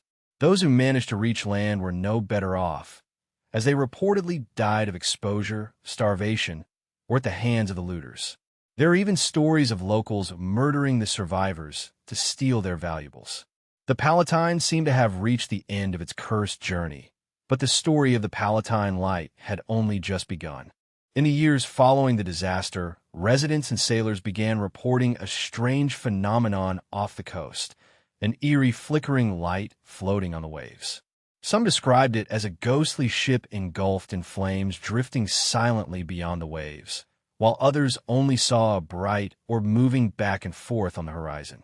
The apparitions were unpredictable, but always seemed to occur during storms or on cold winter nights, conditions similar to those that sealed the fate of the Palatine. The legend grew until, in the 19th century, the ghost light became as famous as the shipwreck itself. By the 19th century, it was already firmly rooted in New England folklore, and to this day, the Palatine Light remains one of the most enduring maritime ghost stories in the United States. Skeptics, of course, have tried to explain the phenomenon. Some believe that the light is simply a form of St. Elmo's fire, an atmospheric electrical discharge that can appear around the masts of ships or on the surface of the water during storms. Others suggest that it could be bioluminescence from marine life disturbed by the turbulent waters, or even reflections from distant lighthouses. But none of these explanations fully account for the consistency of the sightings or the fact that so many witnesses describe a spectral ship engulfed in flames. The Palatine Light also has a deeper resonance because it mixes so many themes: human despair, betrayal, natural disasters, and a lingering imprint of tragedy.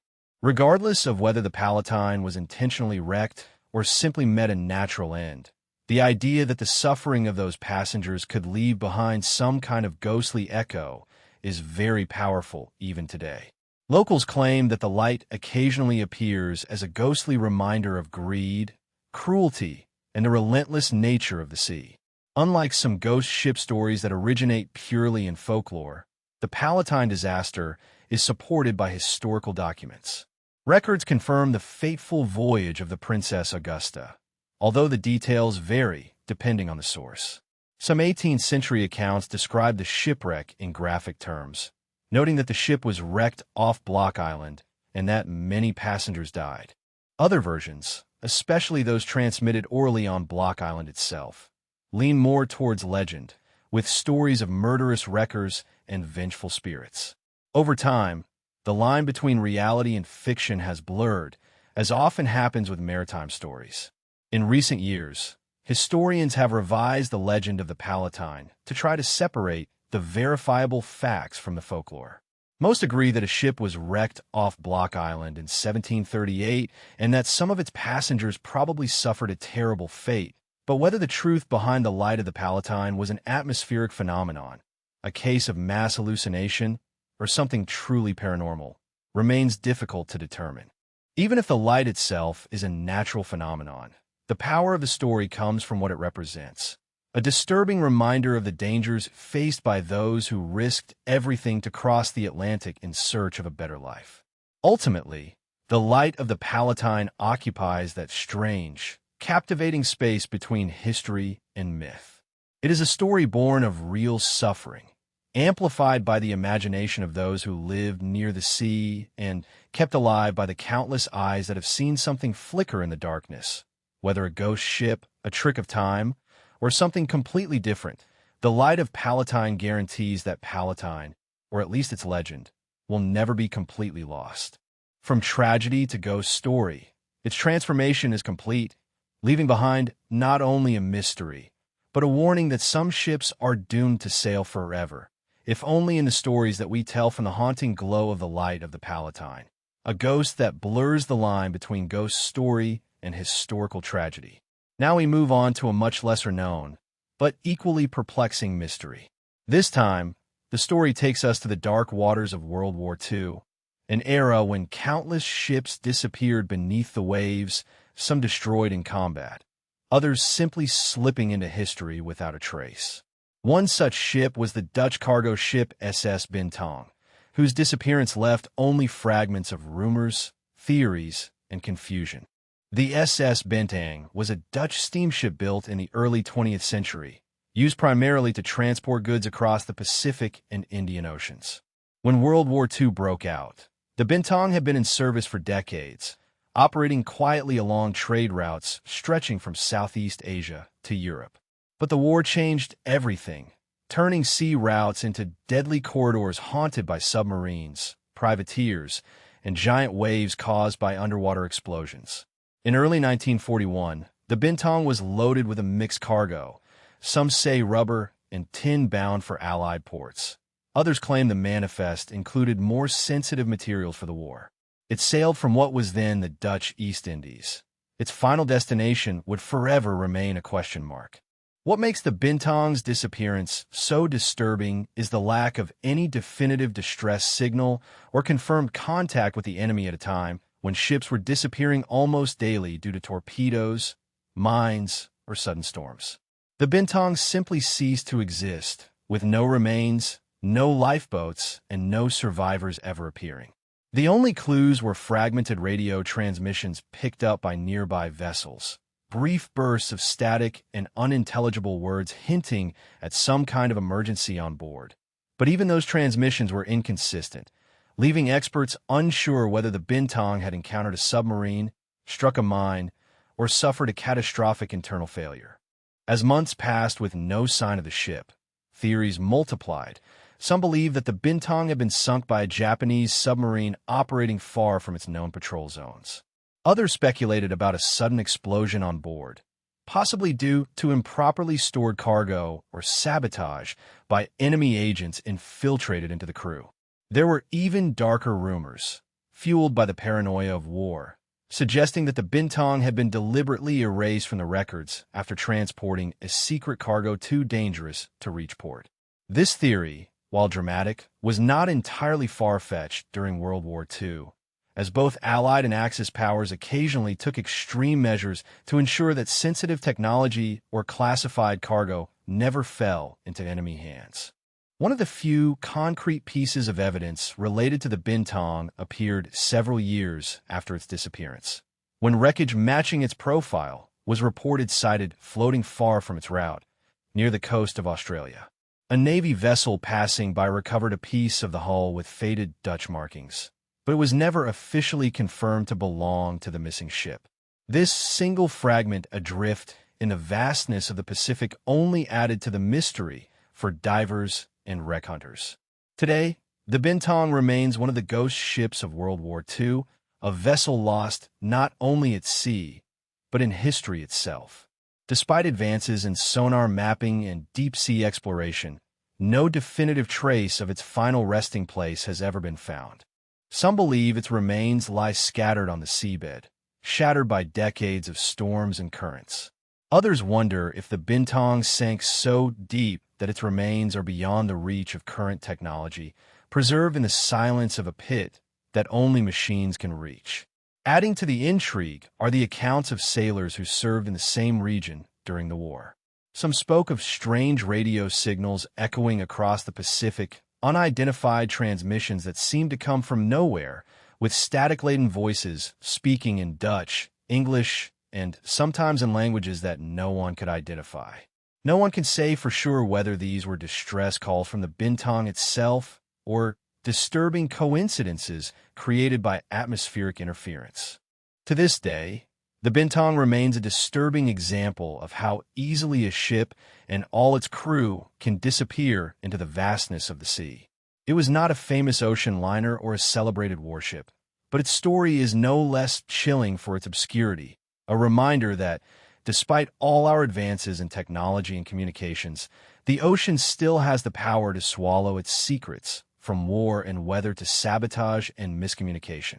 The fate of the Bintang could have been determined by any number of factors, and yet, the fact that never a conclusive answer has emerged keeps its legend alive among maritime historians, divers, and those fascinated by the stories that the sea refuses to reveal, from the strange and brilliant legend of the Light of Palatine to the mystery of the SS Bintang.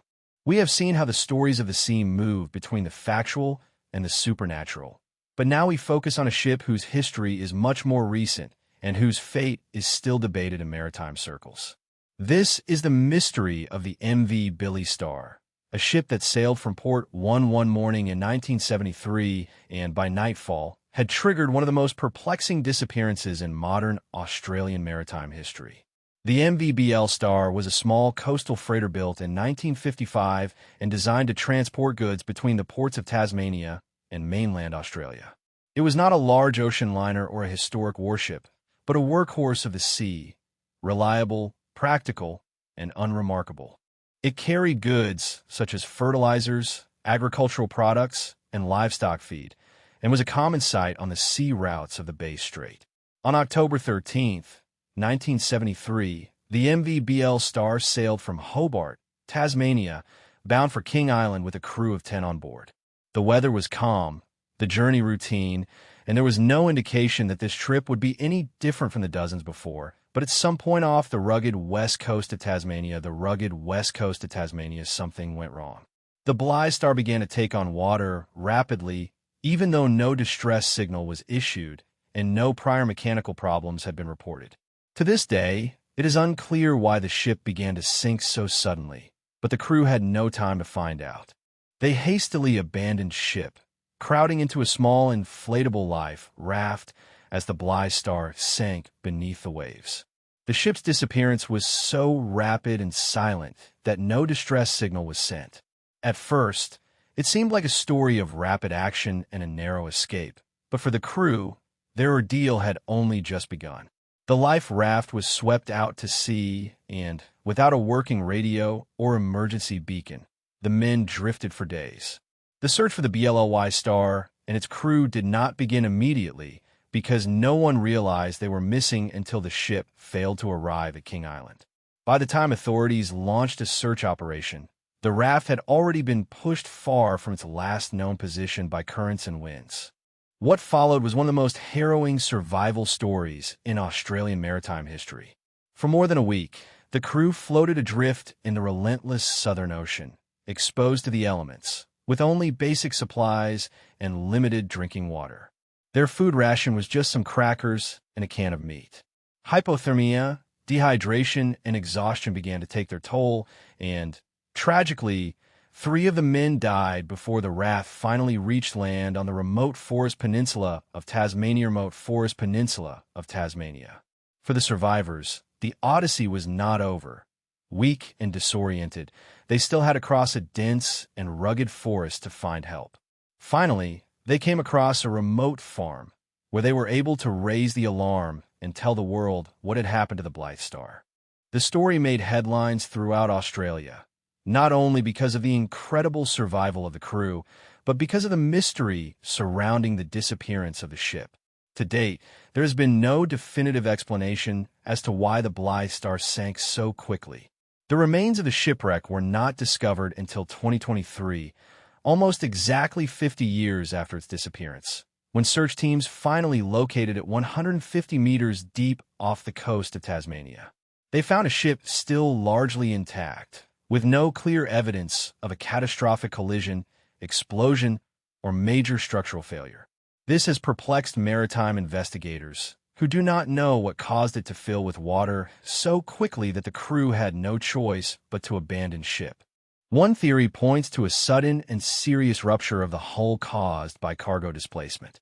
The Blythe Star was known to carry heavy loads, and if they were not properly secured, they could have shifted suddenly, breaking the hull or destabilizing the ship enough to cause its rapid flooding. Other speculations point to a previously unnoticed crack in the aging hull, combined with harsh sea conditions, having caused a catastrophic failure below the waterline. The lack of distress calls or radio communications only adds to the confusion. If the water flooded the ship's electrical systems before the crew had time to react, the discovery of the wreckage in 2023 provided some answers, but also raised new ones. The Blythe Star lies upright on the seabed, in a state of conservation surprising for a vessel that has spent half a century underwater, which has fueled speculation that the cause of the sinking was sudden, internal, and possibly related to the displacement of its cargo, rather than a collision or external damage. Still without clear evidence, the Blythe Star remains a modern maritime enigma. What makes this story even more disturbing is the silence that surrounded the event.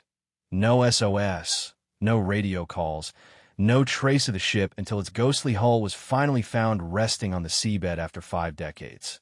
A reminder that, even in relatively modern times, ships can disappear under the waves almost as silently as they did in the era of sail. The story of the Blythe Star is both a testament to human survival and a chilling reminder of how quickly the sea can claim what is its own.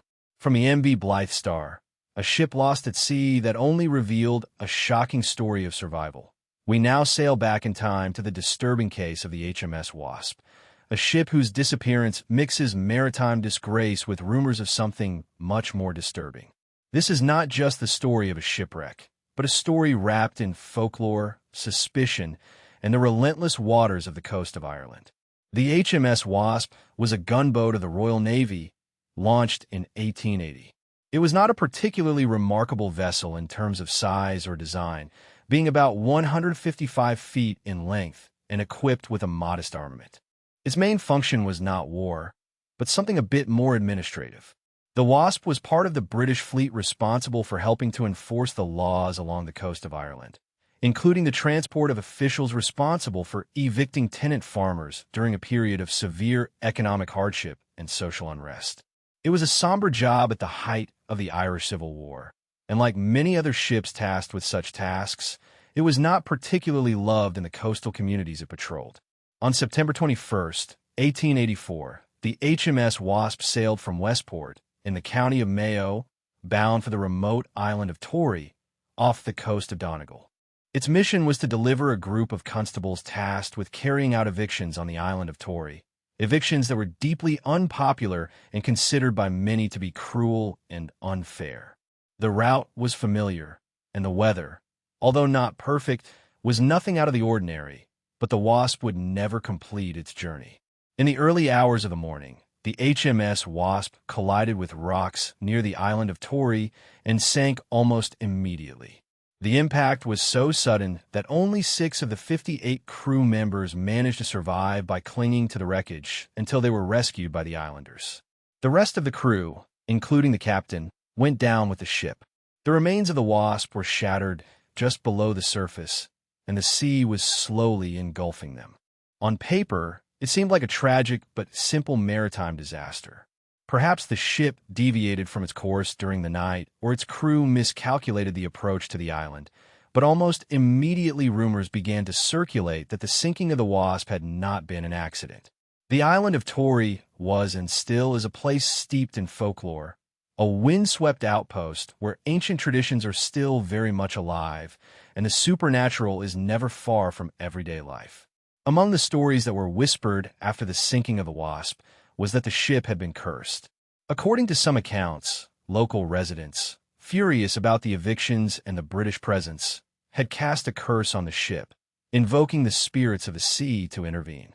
Others claimed that the Wasp had been deliberately lured towards the rocks, either by lights intentionally lit on the coast to confuse the crew or by some spectral force linked to the island's ancient past. These stories were compounded by the fact that, according to surviving crew members, the ship's compass had inexplicably failed just before the collision, leaving them sailing blindly throughout the night. The malfunction of the compass was not unheard of at sea, but the moment it occurred seemed suspicious to many, and for those inclined to believe in curses, it was proof that the Wasp was doomed even before setting sail from port. More pragmatic researchers pointed to the possibility of simple human error. The area of water near the island of Torrey was notoriously dangerous, full of submerged rocks and changing currents. A moment of distraction at the helm, a misreading of the charts, or even a simple mechanical failure could have led the ship directly into danger. It is entirely plausible that the loss of the Wasp was the result of a tragic combination of bad luck, poor visibility, and navigational difficulties. But those who knew the waters around Torrey Island insisted that there was something more. Stories emerged of ghostly lights seen along the coast the night the Wasp sank, lights that some claimed were intended to lure the ship to its doom. Others that were of a spectral ship seen sailing alongside the Wasp shortly before the shipwreck, a ghost ship that appeared out of nowhere and disappeared just as quickly. It is impossible to say whether these stories were the product of superstition, grief, or authentic paranormal encounters. What is certain is that the HMS Wasp joined the long list of ships lost in the treacherous waters surrounding the coast of Ireland, a place where history and folklore are intertwined. Today, the story of the Wasp lives on not only in official records, but also in oral stories passed down among the islanders, a warning about the arrogance of fate and the relentless power of the sea. The shipwreck itself was claimed by the ocean long ago. Its remains are scattered and corroded by time and tides. Divers who have explored the site say that there is little left to see, only the broken bones of a ship that was once proud and that now lies on the seabed. The story of the HMS Wasp, a ship that was swallowed by the sea near Ireland in 1884, takes us to another tragic and mysterious maritime story, this time from the Adriatic Sea. It is the story of the Barren Gouge, a ship that was not lost in the distant era of discoveries, nor was it engulfed by the Bermuda Triangle, but whose disappearance was as sudden as it was disturbing. The Barren Gouge, a luxurious Austro-Hungarian passenger steamship, became one of the Adriatic's most tragic maritime disasters. A shipwreck echoing the Titanic, but with even fewer answers. Launched in 1908, the Barren Gouge was built for the Austrian Lloyd Shipping Company, a prestigious maritime line of the time. It was designed to offer comfort and elegance to passengers between the bustling Adriatic ports of Trieste, Kotor, and beyond. Its interiors reflected the opulence of the Edwardian era, with finely decorated halls, polished wood panels, and accommodations designed to attract wealthy travelers and officials. It was considered a symbol of Austro-Hungarian prestige, a ship that would show the modernity and technological power of the Empire modernity and its technological power. On August 13, 1914, weeks after the outbreak of the First World War, the Barren Gouge was on a routine trip between Kotor and Trieste in the Adriatic. Despite the growing tensions, it was still a very busy sea, but it was also becoming much more dangerous. The Austro-Hungarian Navy had begun placing defensive minefields to protect from enemy ships. It was wartime, and even passenger ships had to act with caution, but the Barren Gouge, which was sailing in good weather, seemed to deviate from its prescribed route and head directly towards one of the minefields of the Empire itself. Without warning, a huge explosion shattered the ship's hull.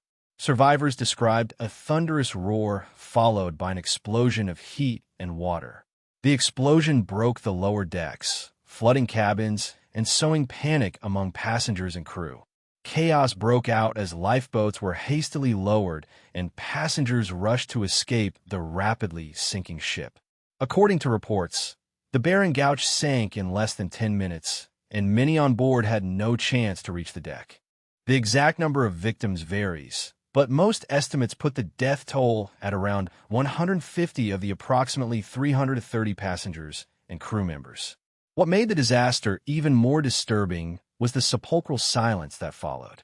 The ship sank so quickly and the rescue efforts were so disorganized that detailed records of its last moments were not preserved. After the accident, blame was distributed among the crew, the Navy, and the shipping company. Some claimed that the captain ignored warnings about the minefield. Others said that the Navy did not adequately mark or monitor the dangerous waters. But with the war accelerating, the incident quickly took a back seat. The Adriatic had more important threats to deal with, and the story of the Barren Gouge became one more tragedy of the war, until divers found it decades after its sinking. The remains of the Barren Gouge were located near the Croatian coast. Despite its violent end, much of its structure was remarkably intact. Divers described a disturbing, almost ghostly scene, with personal belongings still scattered around the cabins, remains of luxury furniture covered in mud, and the huge hole in the side where the mine had impacted the ship, which lay about 130 feet of water, became a popular place for experienced wreck divers. But what they found inside only increased the mystery of a ship that sank so fast. Much of the interior seemed strangely intact. The tables, chairs, and railings were still in place, as if the ship had gently settled on the seabed instead of sinking in the midst of terror. Some divers reported seeing human remains preserved in the cold, still water, while others described a disturbing sensation, as if they were being watched or as if the ship itself did not want to be disturbed. Theories about the disaster have not stopped emerging since then. Was it a simple navigation error, or if the captain deliberately ignored the warnings to save time?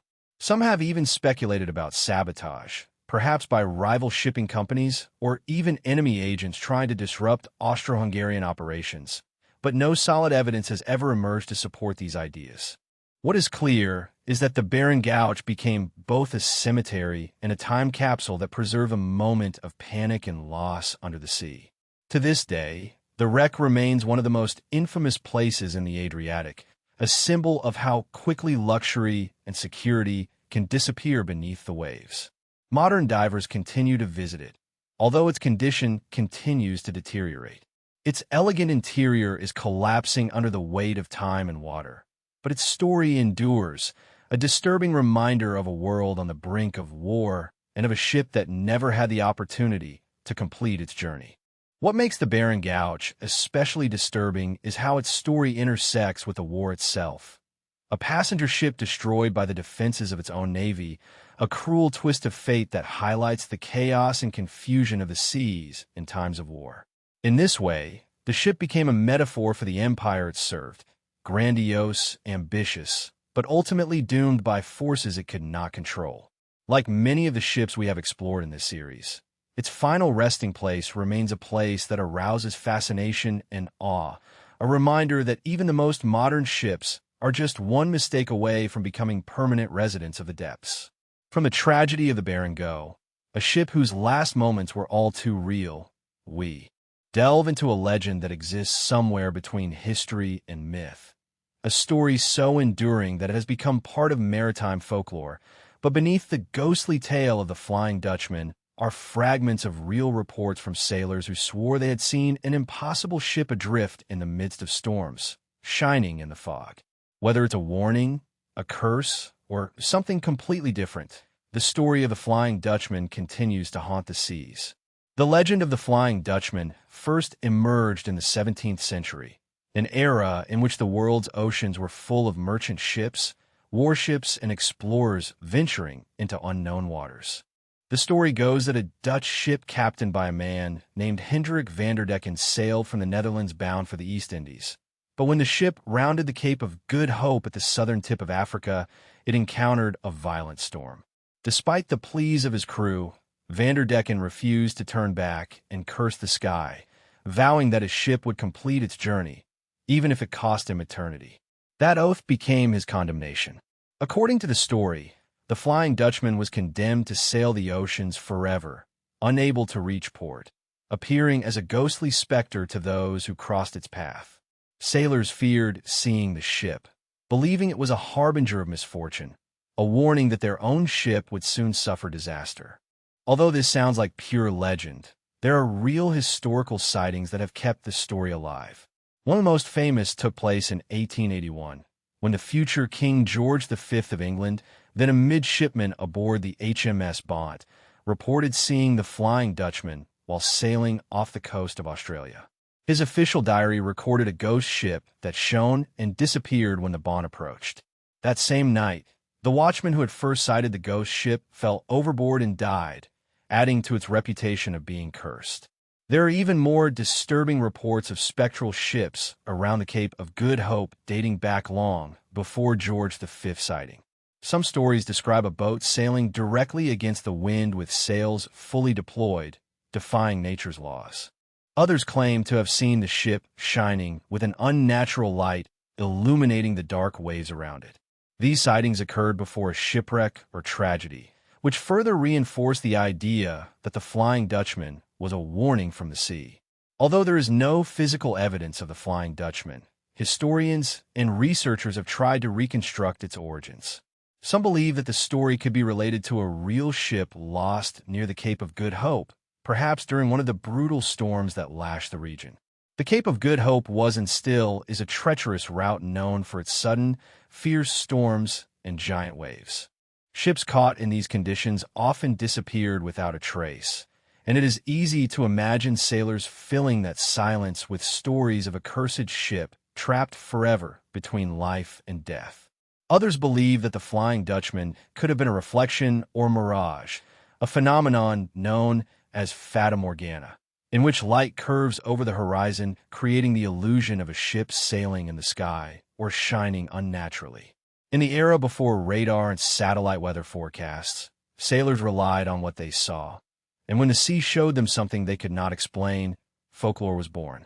However, the Flying Dutchman is not a legend confined to the past, since, in the 20th century, sightings of strange bright ships in storms near the Cape were reported.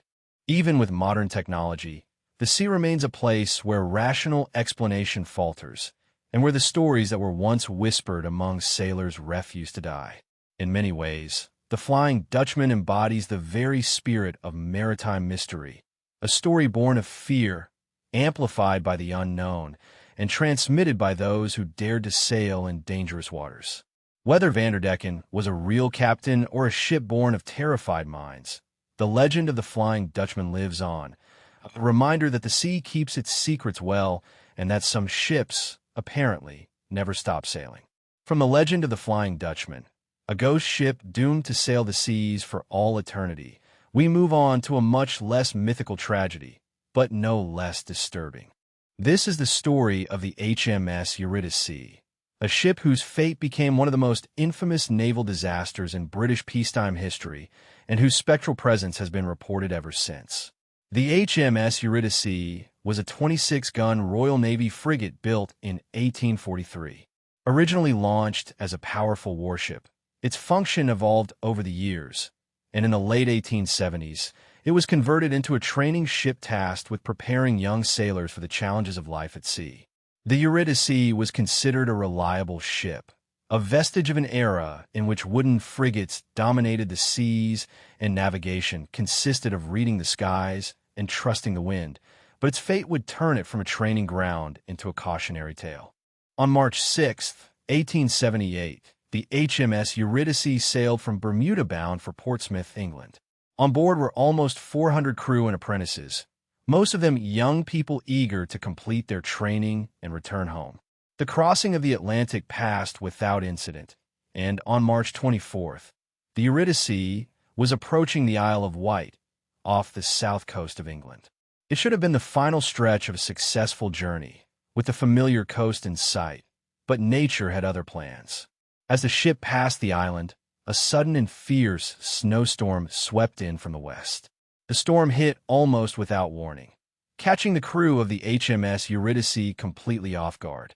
In a matter of seconds, the ship was overwhelmed, with the sails still deployed to catch the favorable winds that were carrying it home, filled with the sudden force of the storm. The vessel tilted sharply to one side, and water poured in through the open gun ports. The ship capsized in a matter of minutes. For the hundreds of sailors on board, there was almost no time to react. Of the nearly 400 men on board, only 2 survived. They managed to cling to the floating wreckage until they were rescued. The rest of the crew, officers and apprentices, perished with the ship. Their bodies were dragged by the icy waters or trapped in the overturned hull. The disaster shocked the nation at a time when the Royal Navy was a symbol of world power. The loss of a ship so close to home was unthinkable. The newspapers covered every macabre detail, and the public mourned the senseless loss of so many young lives. The remains of the Eurydice were eventually located and partially salvaged, but its story did not end there.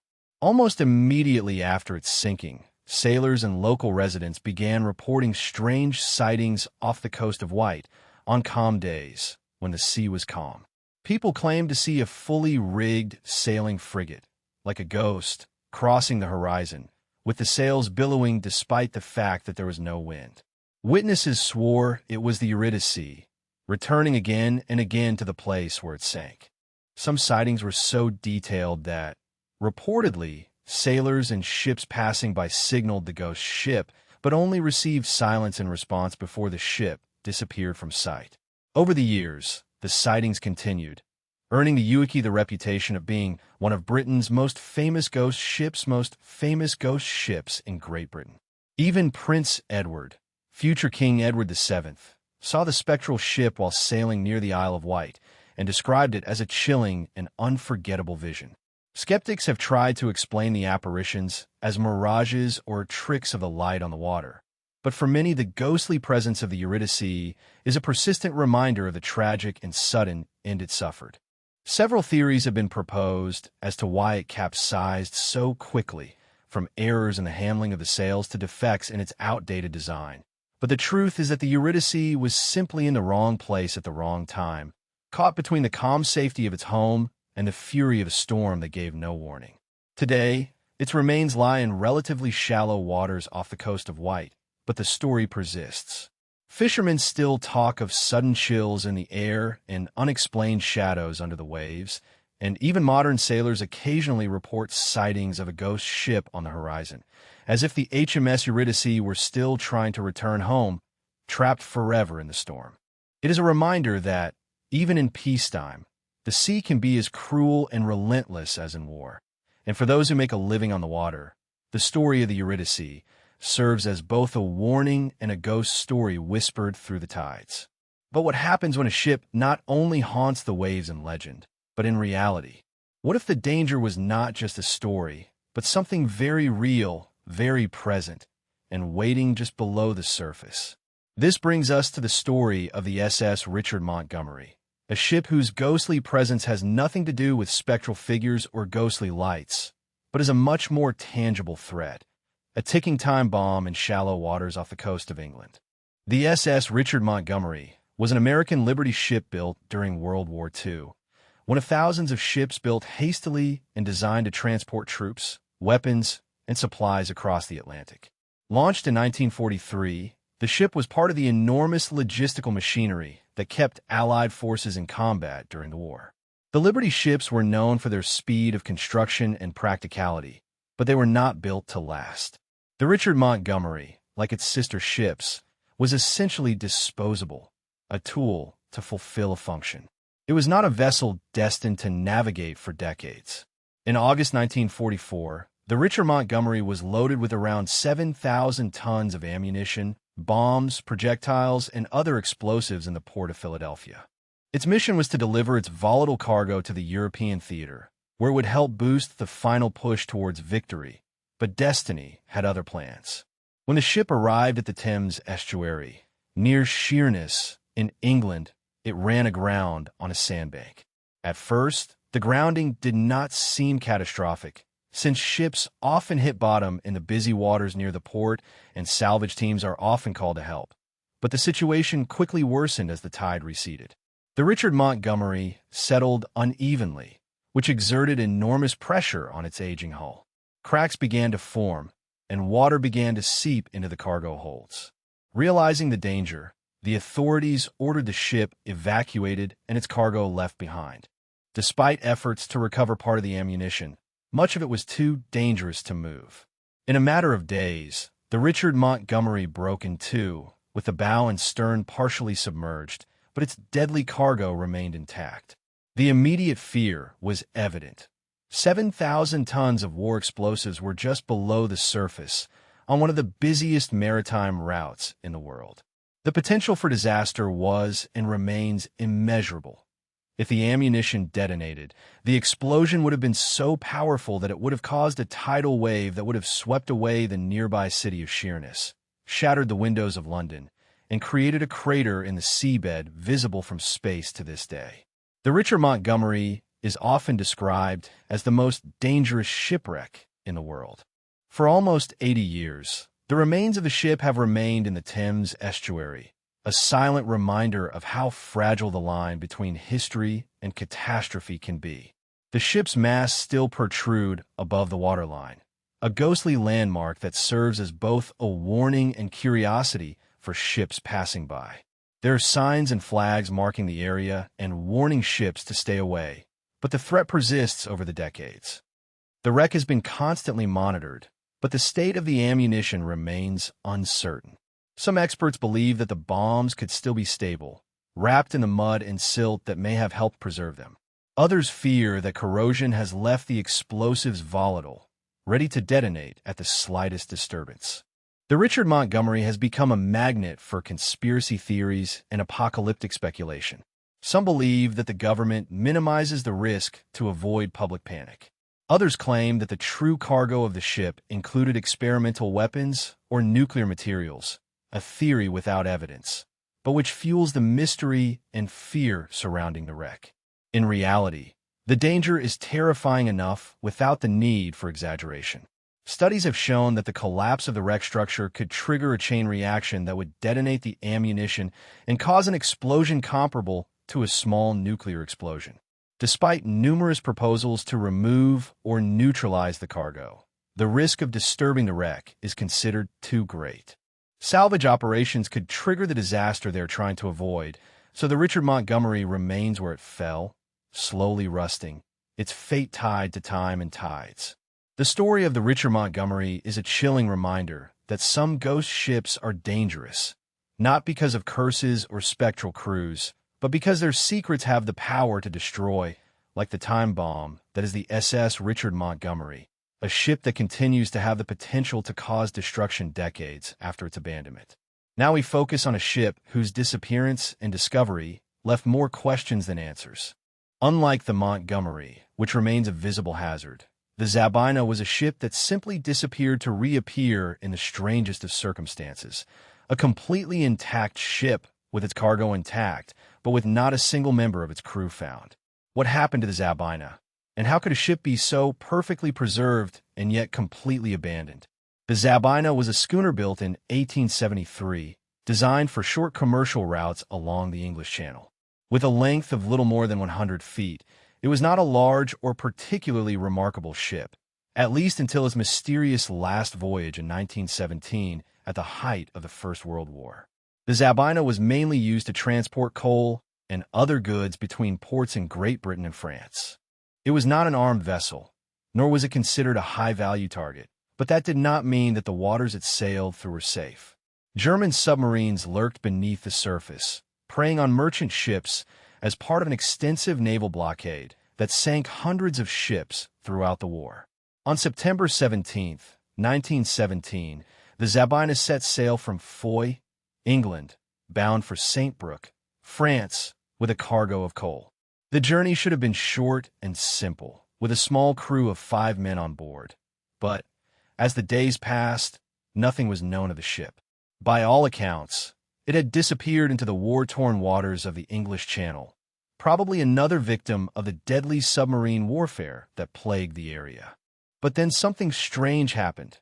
Just 2 days after setting sail, the Zabina was found adrift near Cherbourg, France. It was completely intact. There were no signs of attack, no damage to the hull, and its cargo was completely intact. It was as if the ship had been abandoned in an instant. Despite the apparently impeccable condition of the ship, something was missing. Each and every one of the crew members of the Zabina had disappeared without a trace.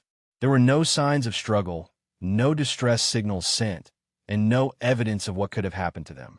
It was as if they had simply left the ship and vanished in a thin air. One of the most plausible explanations was that a German submarine had intercepted the ship, captured its crew, and left the ship adrift. This was not an infrequent practice during the war. Submarine commanders, especially at the beginning of the conflict, often boarded merchant ships and took the crew as prisoners or forced them into lifeboats before sinking the ship. But in this case, it would make some sense. If the Zabina had been boarded by the enemy, why had they left her completely intact? Normally, German submarines sank their targets to prevent them from returning to service. The fact that the ship was completely intact made this theory hard to prove. Another possibility is that the crew, fearing an imminent submarine attack, abandoned ship as a precaution if they believed they were the target. They could have boarded the lifeboats hoping to be rescued, but if that were the case, why was there no trace of them? Lifeboats, especially in the busy canal waters, were frequently sighted by other ships. There are no reports of lifeboats adrift or sailors adrift. There is also the disturbing theory that a sudden, inexplicable event, perhaps a chance accident, illness, or even some kind of mass panic, led the crew to abandon ship in mysterious circumstances. However, if they did so voluntarily, why were no provisions missing? Why were no distress signals ever sent? The Zabina was eventually towed to port, but the fate of her crew was never determined. The ship, however, continued sailing for years after its recovery and was put back into service, passing through several owners before finally being converted into a houseboat in the late 1930s. Its sailing days were over and it was abandoned to decay along the riverbanks. But its legend endured, a ship found in perfect condition, but without a soul on board, a crew that vanished into the fog of war, never to be seen again. Unlike other ghost ships that would spend years drifting across the ocean, the Zabina was quickly recovered and yet provided no more answers than those that disappeared. We now focus on a much older and equally perplexing maritime mystery, which has left historians and sailors wondering what really happened for decades. A ship that set sail as planned and was discovered disturbingly abandoned, as if its crew had vanished into thin air. This is the story of the Seabird, one of the most enduring ghost ship legends in American maritime history. The Seabird was a merchant brigantine that sailed the North American Atlantic coast in the mid-18th century. Unlike many of the ships on this list, its disappearance wasn't a slow descent into the depths nor a tragic shipwreck against the rocks.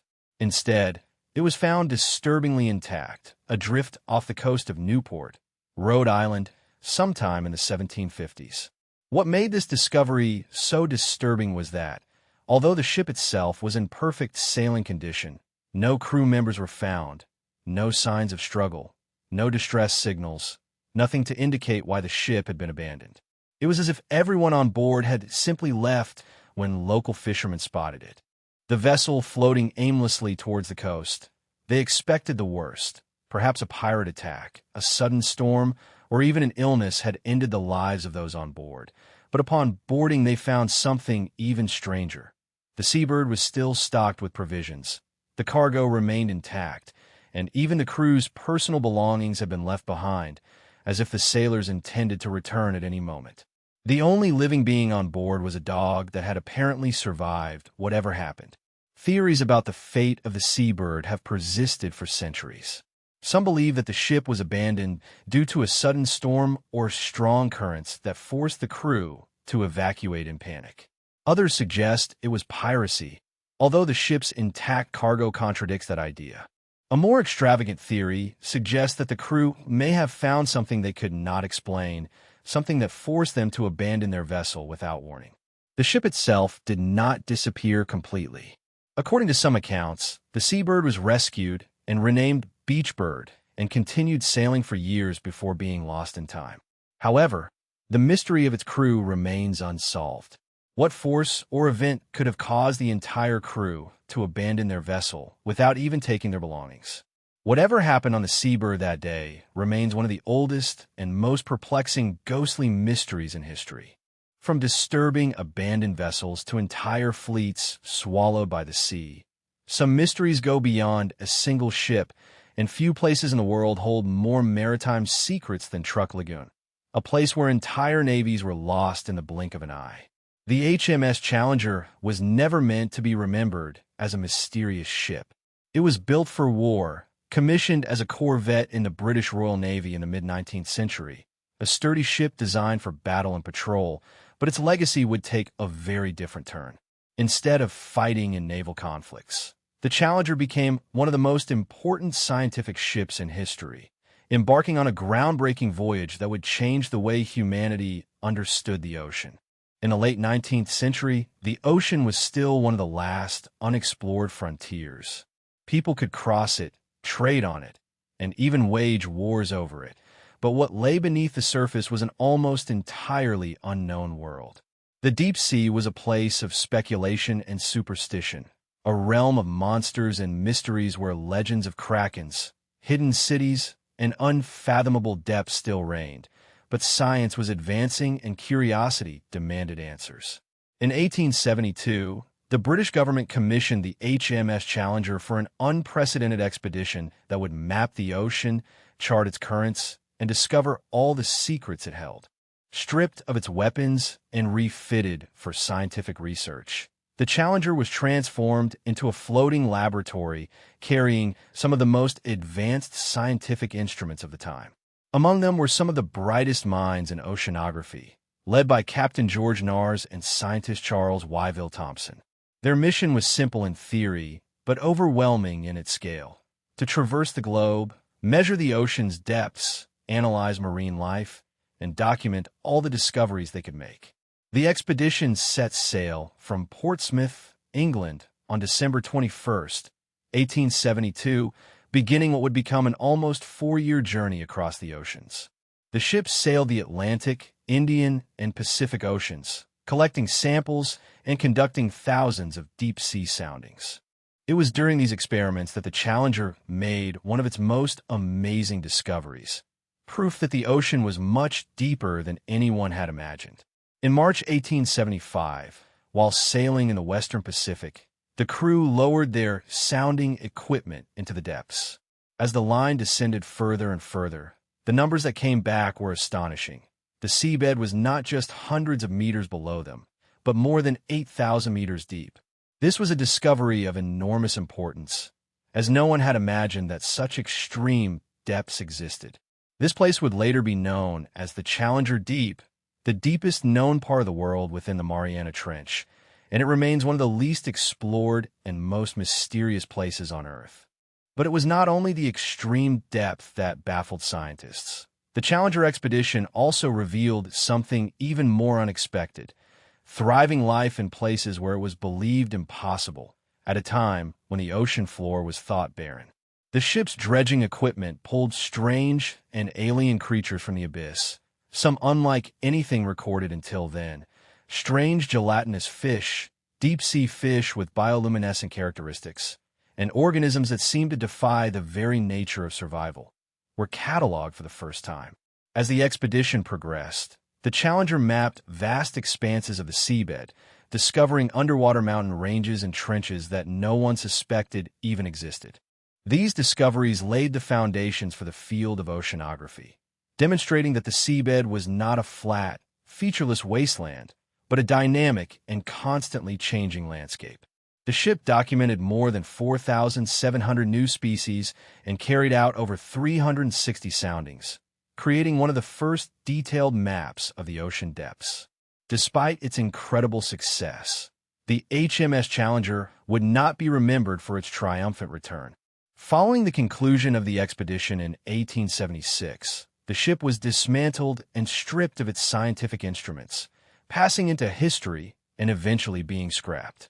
However, the data it collected continued to shape marine science for generations. And yet, some claim that the ship's journey was not without its mysteries. According to certain accounts, as the Challenger ventured into the Pacific, its crew began reporting disturbing events. Some diaries mention alleged strange and inexplicable noises picked up by their instruments, sounds that seemed to emerge from the abyss itself. Others spoke of strange flashes of light seen underwater, different from any bioluminescent creature ever documented. Even more chilling, there were rumors of missing crew members, men who had supposedly vanished without a trace. Their disappearances were attributed to the journey's dangers. Official records do not support these stories, but, as with any great expedition into the unknown, speculation has always followed it. The greatest legacy of the Challenger legacy of the Challenger lies in the vast treasure of knowledge it discovered. Its findings demonstrated that the depths of the ocean were not a void, but a world teeming with life, landscapes, and unknown forces that still escape our understanding. And although the ship has long since disappeared, its name endures, engraved at the deepest point on Earth, a place so extreme that only a handful of humans have visited. Even today, the Challenger Deep remains largely unexplored. It is a reminder of how little we really know about our own planet and the many secrets that the ocean still holds. What the HMS Challenger began, modern oceanographers continue, delving ever deeper into the abyss searching for answers. Finally, we move on to another disturbing story of a ship lost in time, carrying rumors of spectral sightings and a disturbing fate. This is the story of the Water Witch, a ship whose disappearance and persistent legend continue to baffle maritime historians to this day. The Water, which was a schooner built in the mid-19th century, originally intended for trade along the east coast of the United States. It was known for its speed and reliability, a ship that could cut through the waves with ease, making it a prized asset for its owners. But despite its reputation, the Water, which would soon become a name spoken in hushed tones, associated more with the unknown than with successful voyages. On a fateful voyage in the mid-19th century, the Water, which set sail with its entire crew and cargo heading south along the coast. The voyage was expected to be routine, with nothing out of the ordinary, but days and then weeks passed without any sign of the ship reaching its destination. No distress signals, no wreckage, no news from passing ships. It had simply disappeared. At first, there was hope that it had been delayed by bad weather, perhaps diverted from its course by strong winds, or damaged and barely sailing to safety.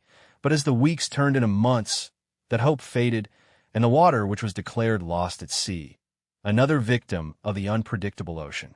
Its crew was presumed dead. Then, reports began to arrive from sailors and fishermen claiming to have seen a ship matching the description of the Water Witch. Some described it as a ship adrift, with tattered sails, but somehow still afloat. Others swore they had seen shadowy figures on its deck, motionless, watching from a distance before the ship disappeared into the fog. The most chilling accounts came from those who claimed to have approached it. According to legend, one ship managed to hail the Water Witch and even sent a boarding party. When they boarded, they were met with an unsettling silence. The ship was intact, the cargo still secured, personal belongings untouched, but there was no sign of life. It was as if the crew had disappeared in the middle of their tasks, leaving everything behind. One sailor later claimed that, as they searched the ship, they felt an overwhelming sense of unease, as if they were being watched. Some even swore they had heard whispers carried on the wind, even though there was no one there. It is unknown whether these stories were exaggerated over time or whether they had any real basis, but they cemented the Water, which is a legend among sailors. Over time, the sightings ceased. If it had really been seen, the ship had finally succumbed to the sea, swept away by the waves, or shattered by time. But the mystery remained. What had happened to the crew? Why had the ship been found intact, but abandoned? And if it really continued to drift long after being declared lost, who or what had been sailing it? The Water, which is now one of the many legends of ghost ships, a story of the sea that still endures in maritime lore. Some believe that it was victim of a sudden storm that capsized it and threw its crew overboard, leaving the ship somehow in an upright position. Others suggest something more sinister: mutiny, piracy, or even something supernatural. Whatever the truth, the Water, which remains a chilling reminder of the ocean's mysteries, a ship that sailed into the unknown and never returned. Its name was forever etched in maritime legend. The ocean is vast, relentless, and full of secrets that we may never fully understand. From ghost ships sailing aimlessly and without a crew in sight to missing vessels that have been swallowed by the sea. The stories we explored today offer just a small glimpse into the countless maritime mysteries that still lurk in the waters. The more we delve, the stranger and darker they become. If you enjoyed this journey into the inexplicable, please subscribe and check out our other videos to discover more mysteries waiting to be unveiled. Thank you for watching, and as always, until our next time, take care.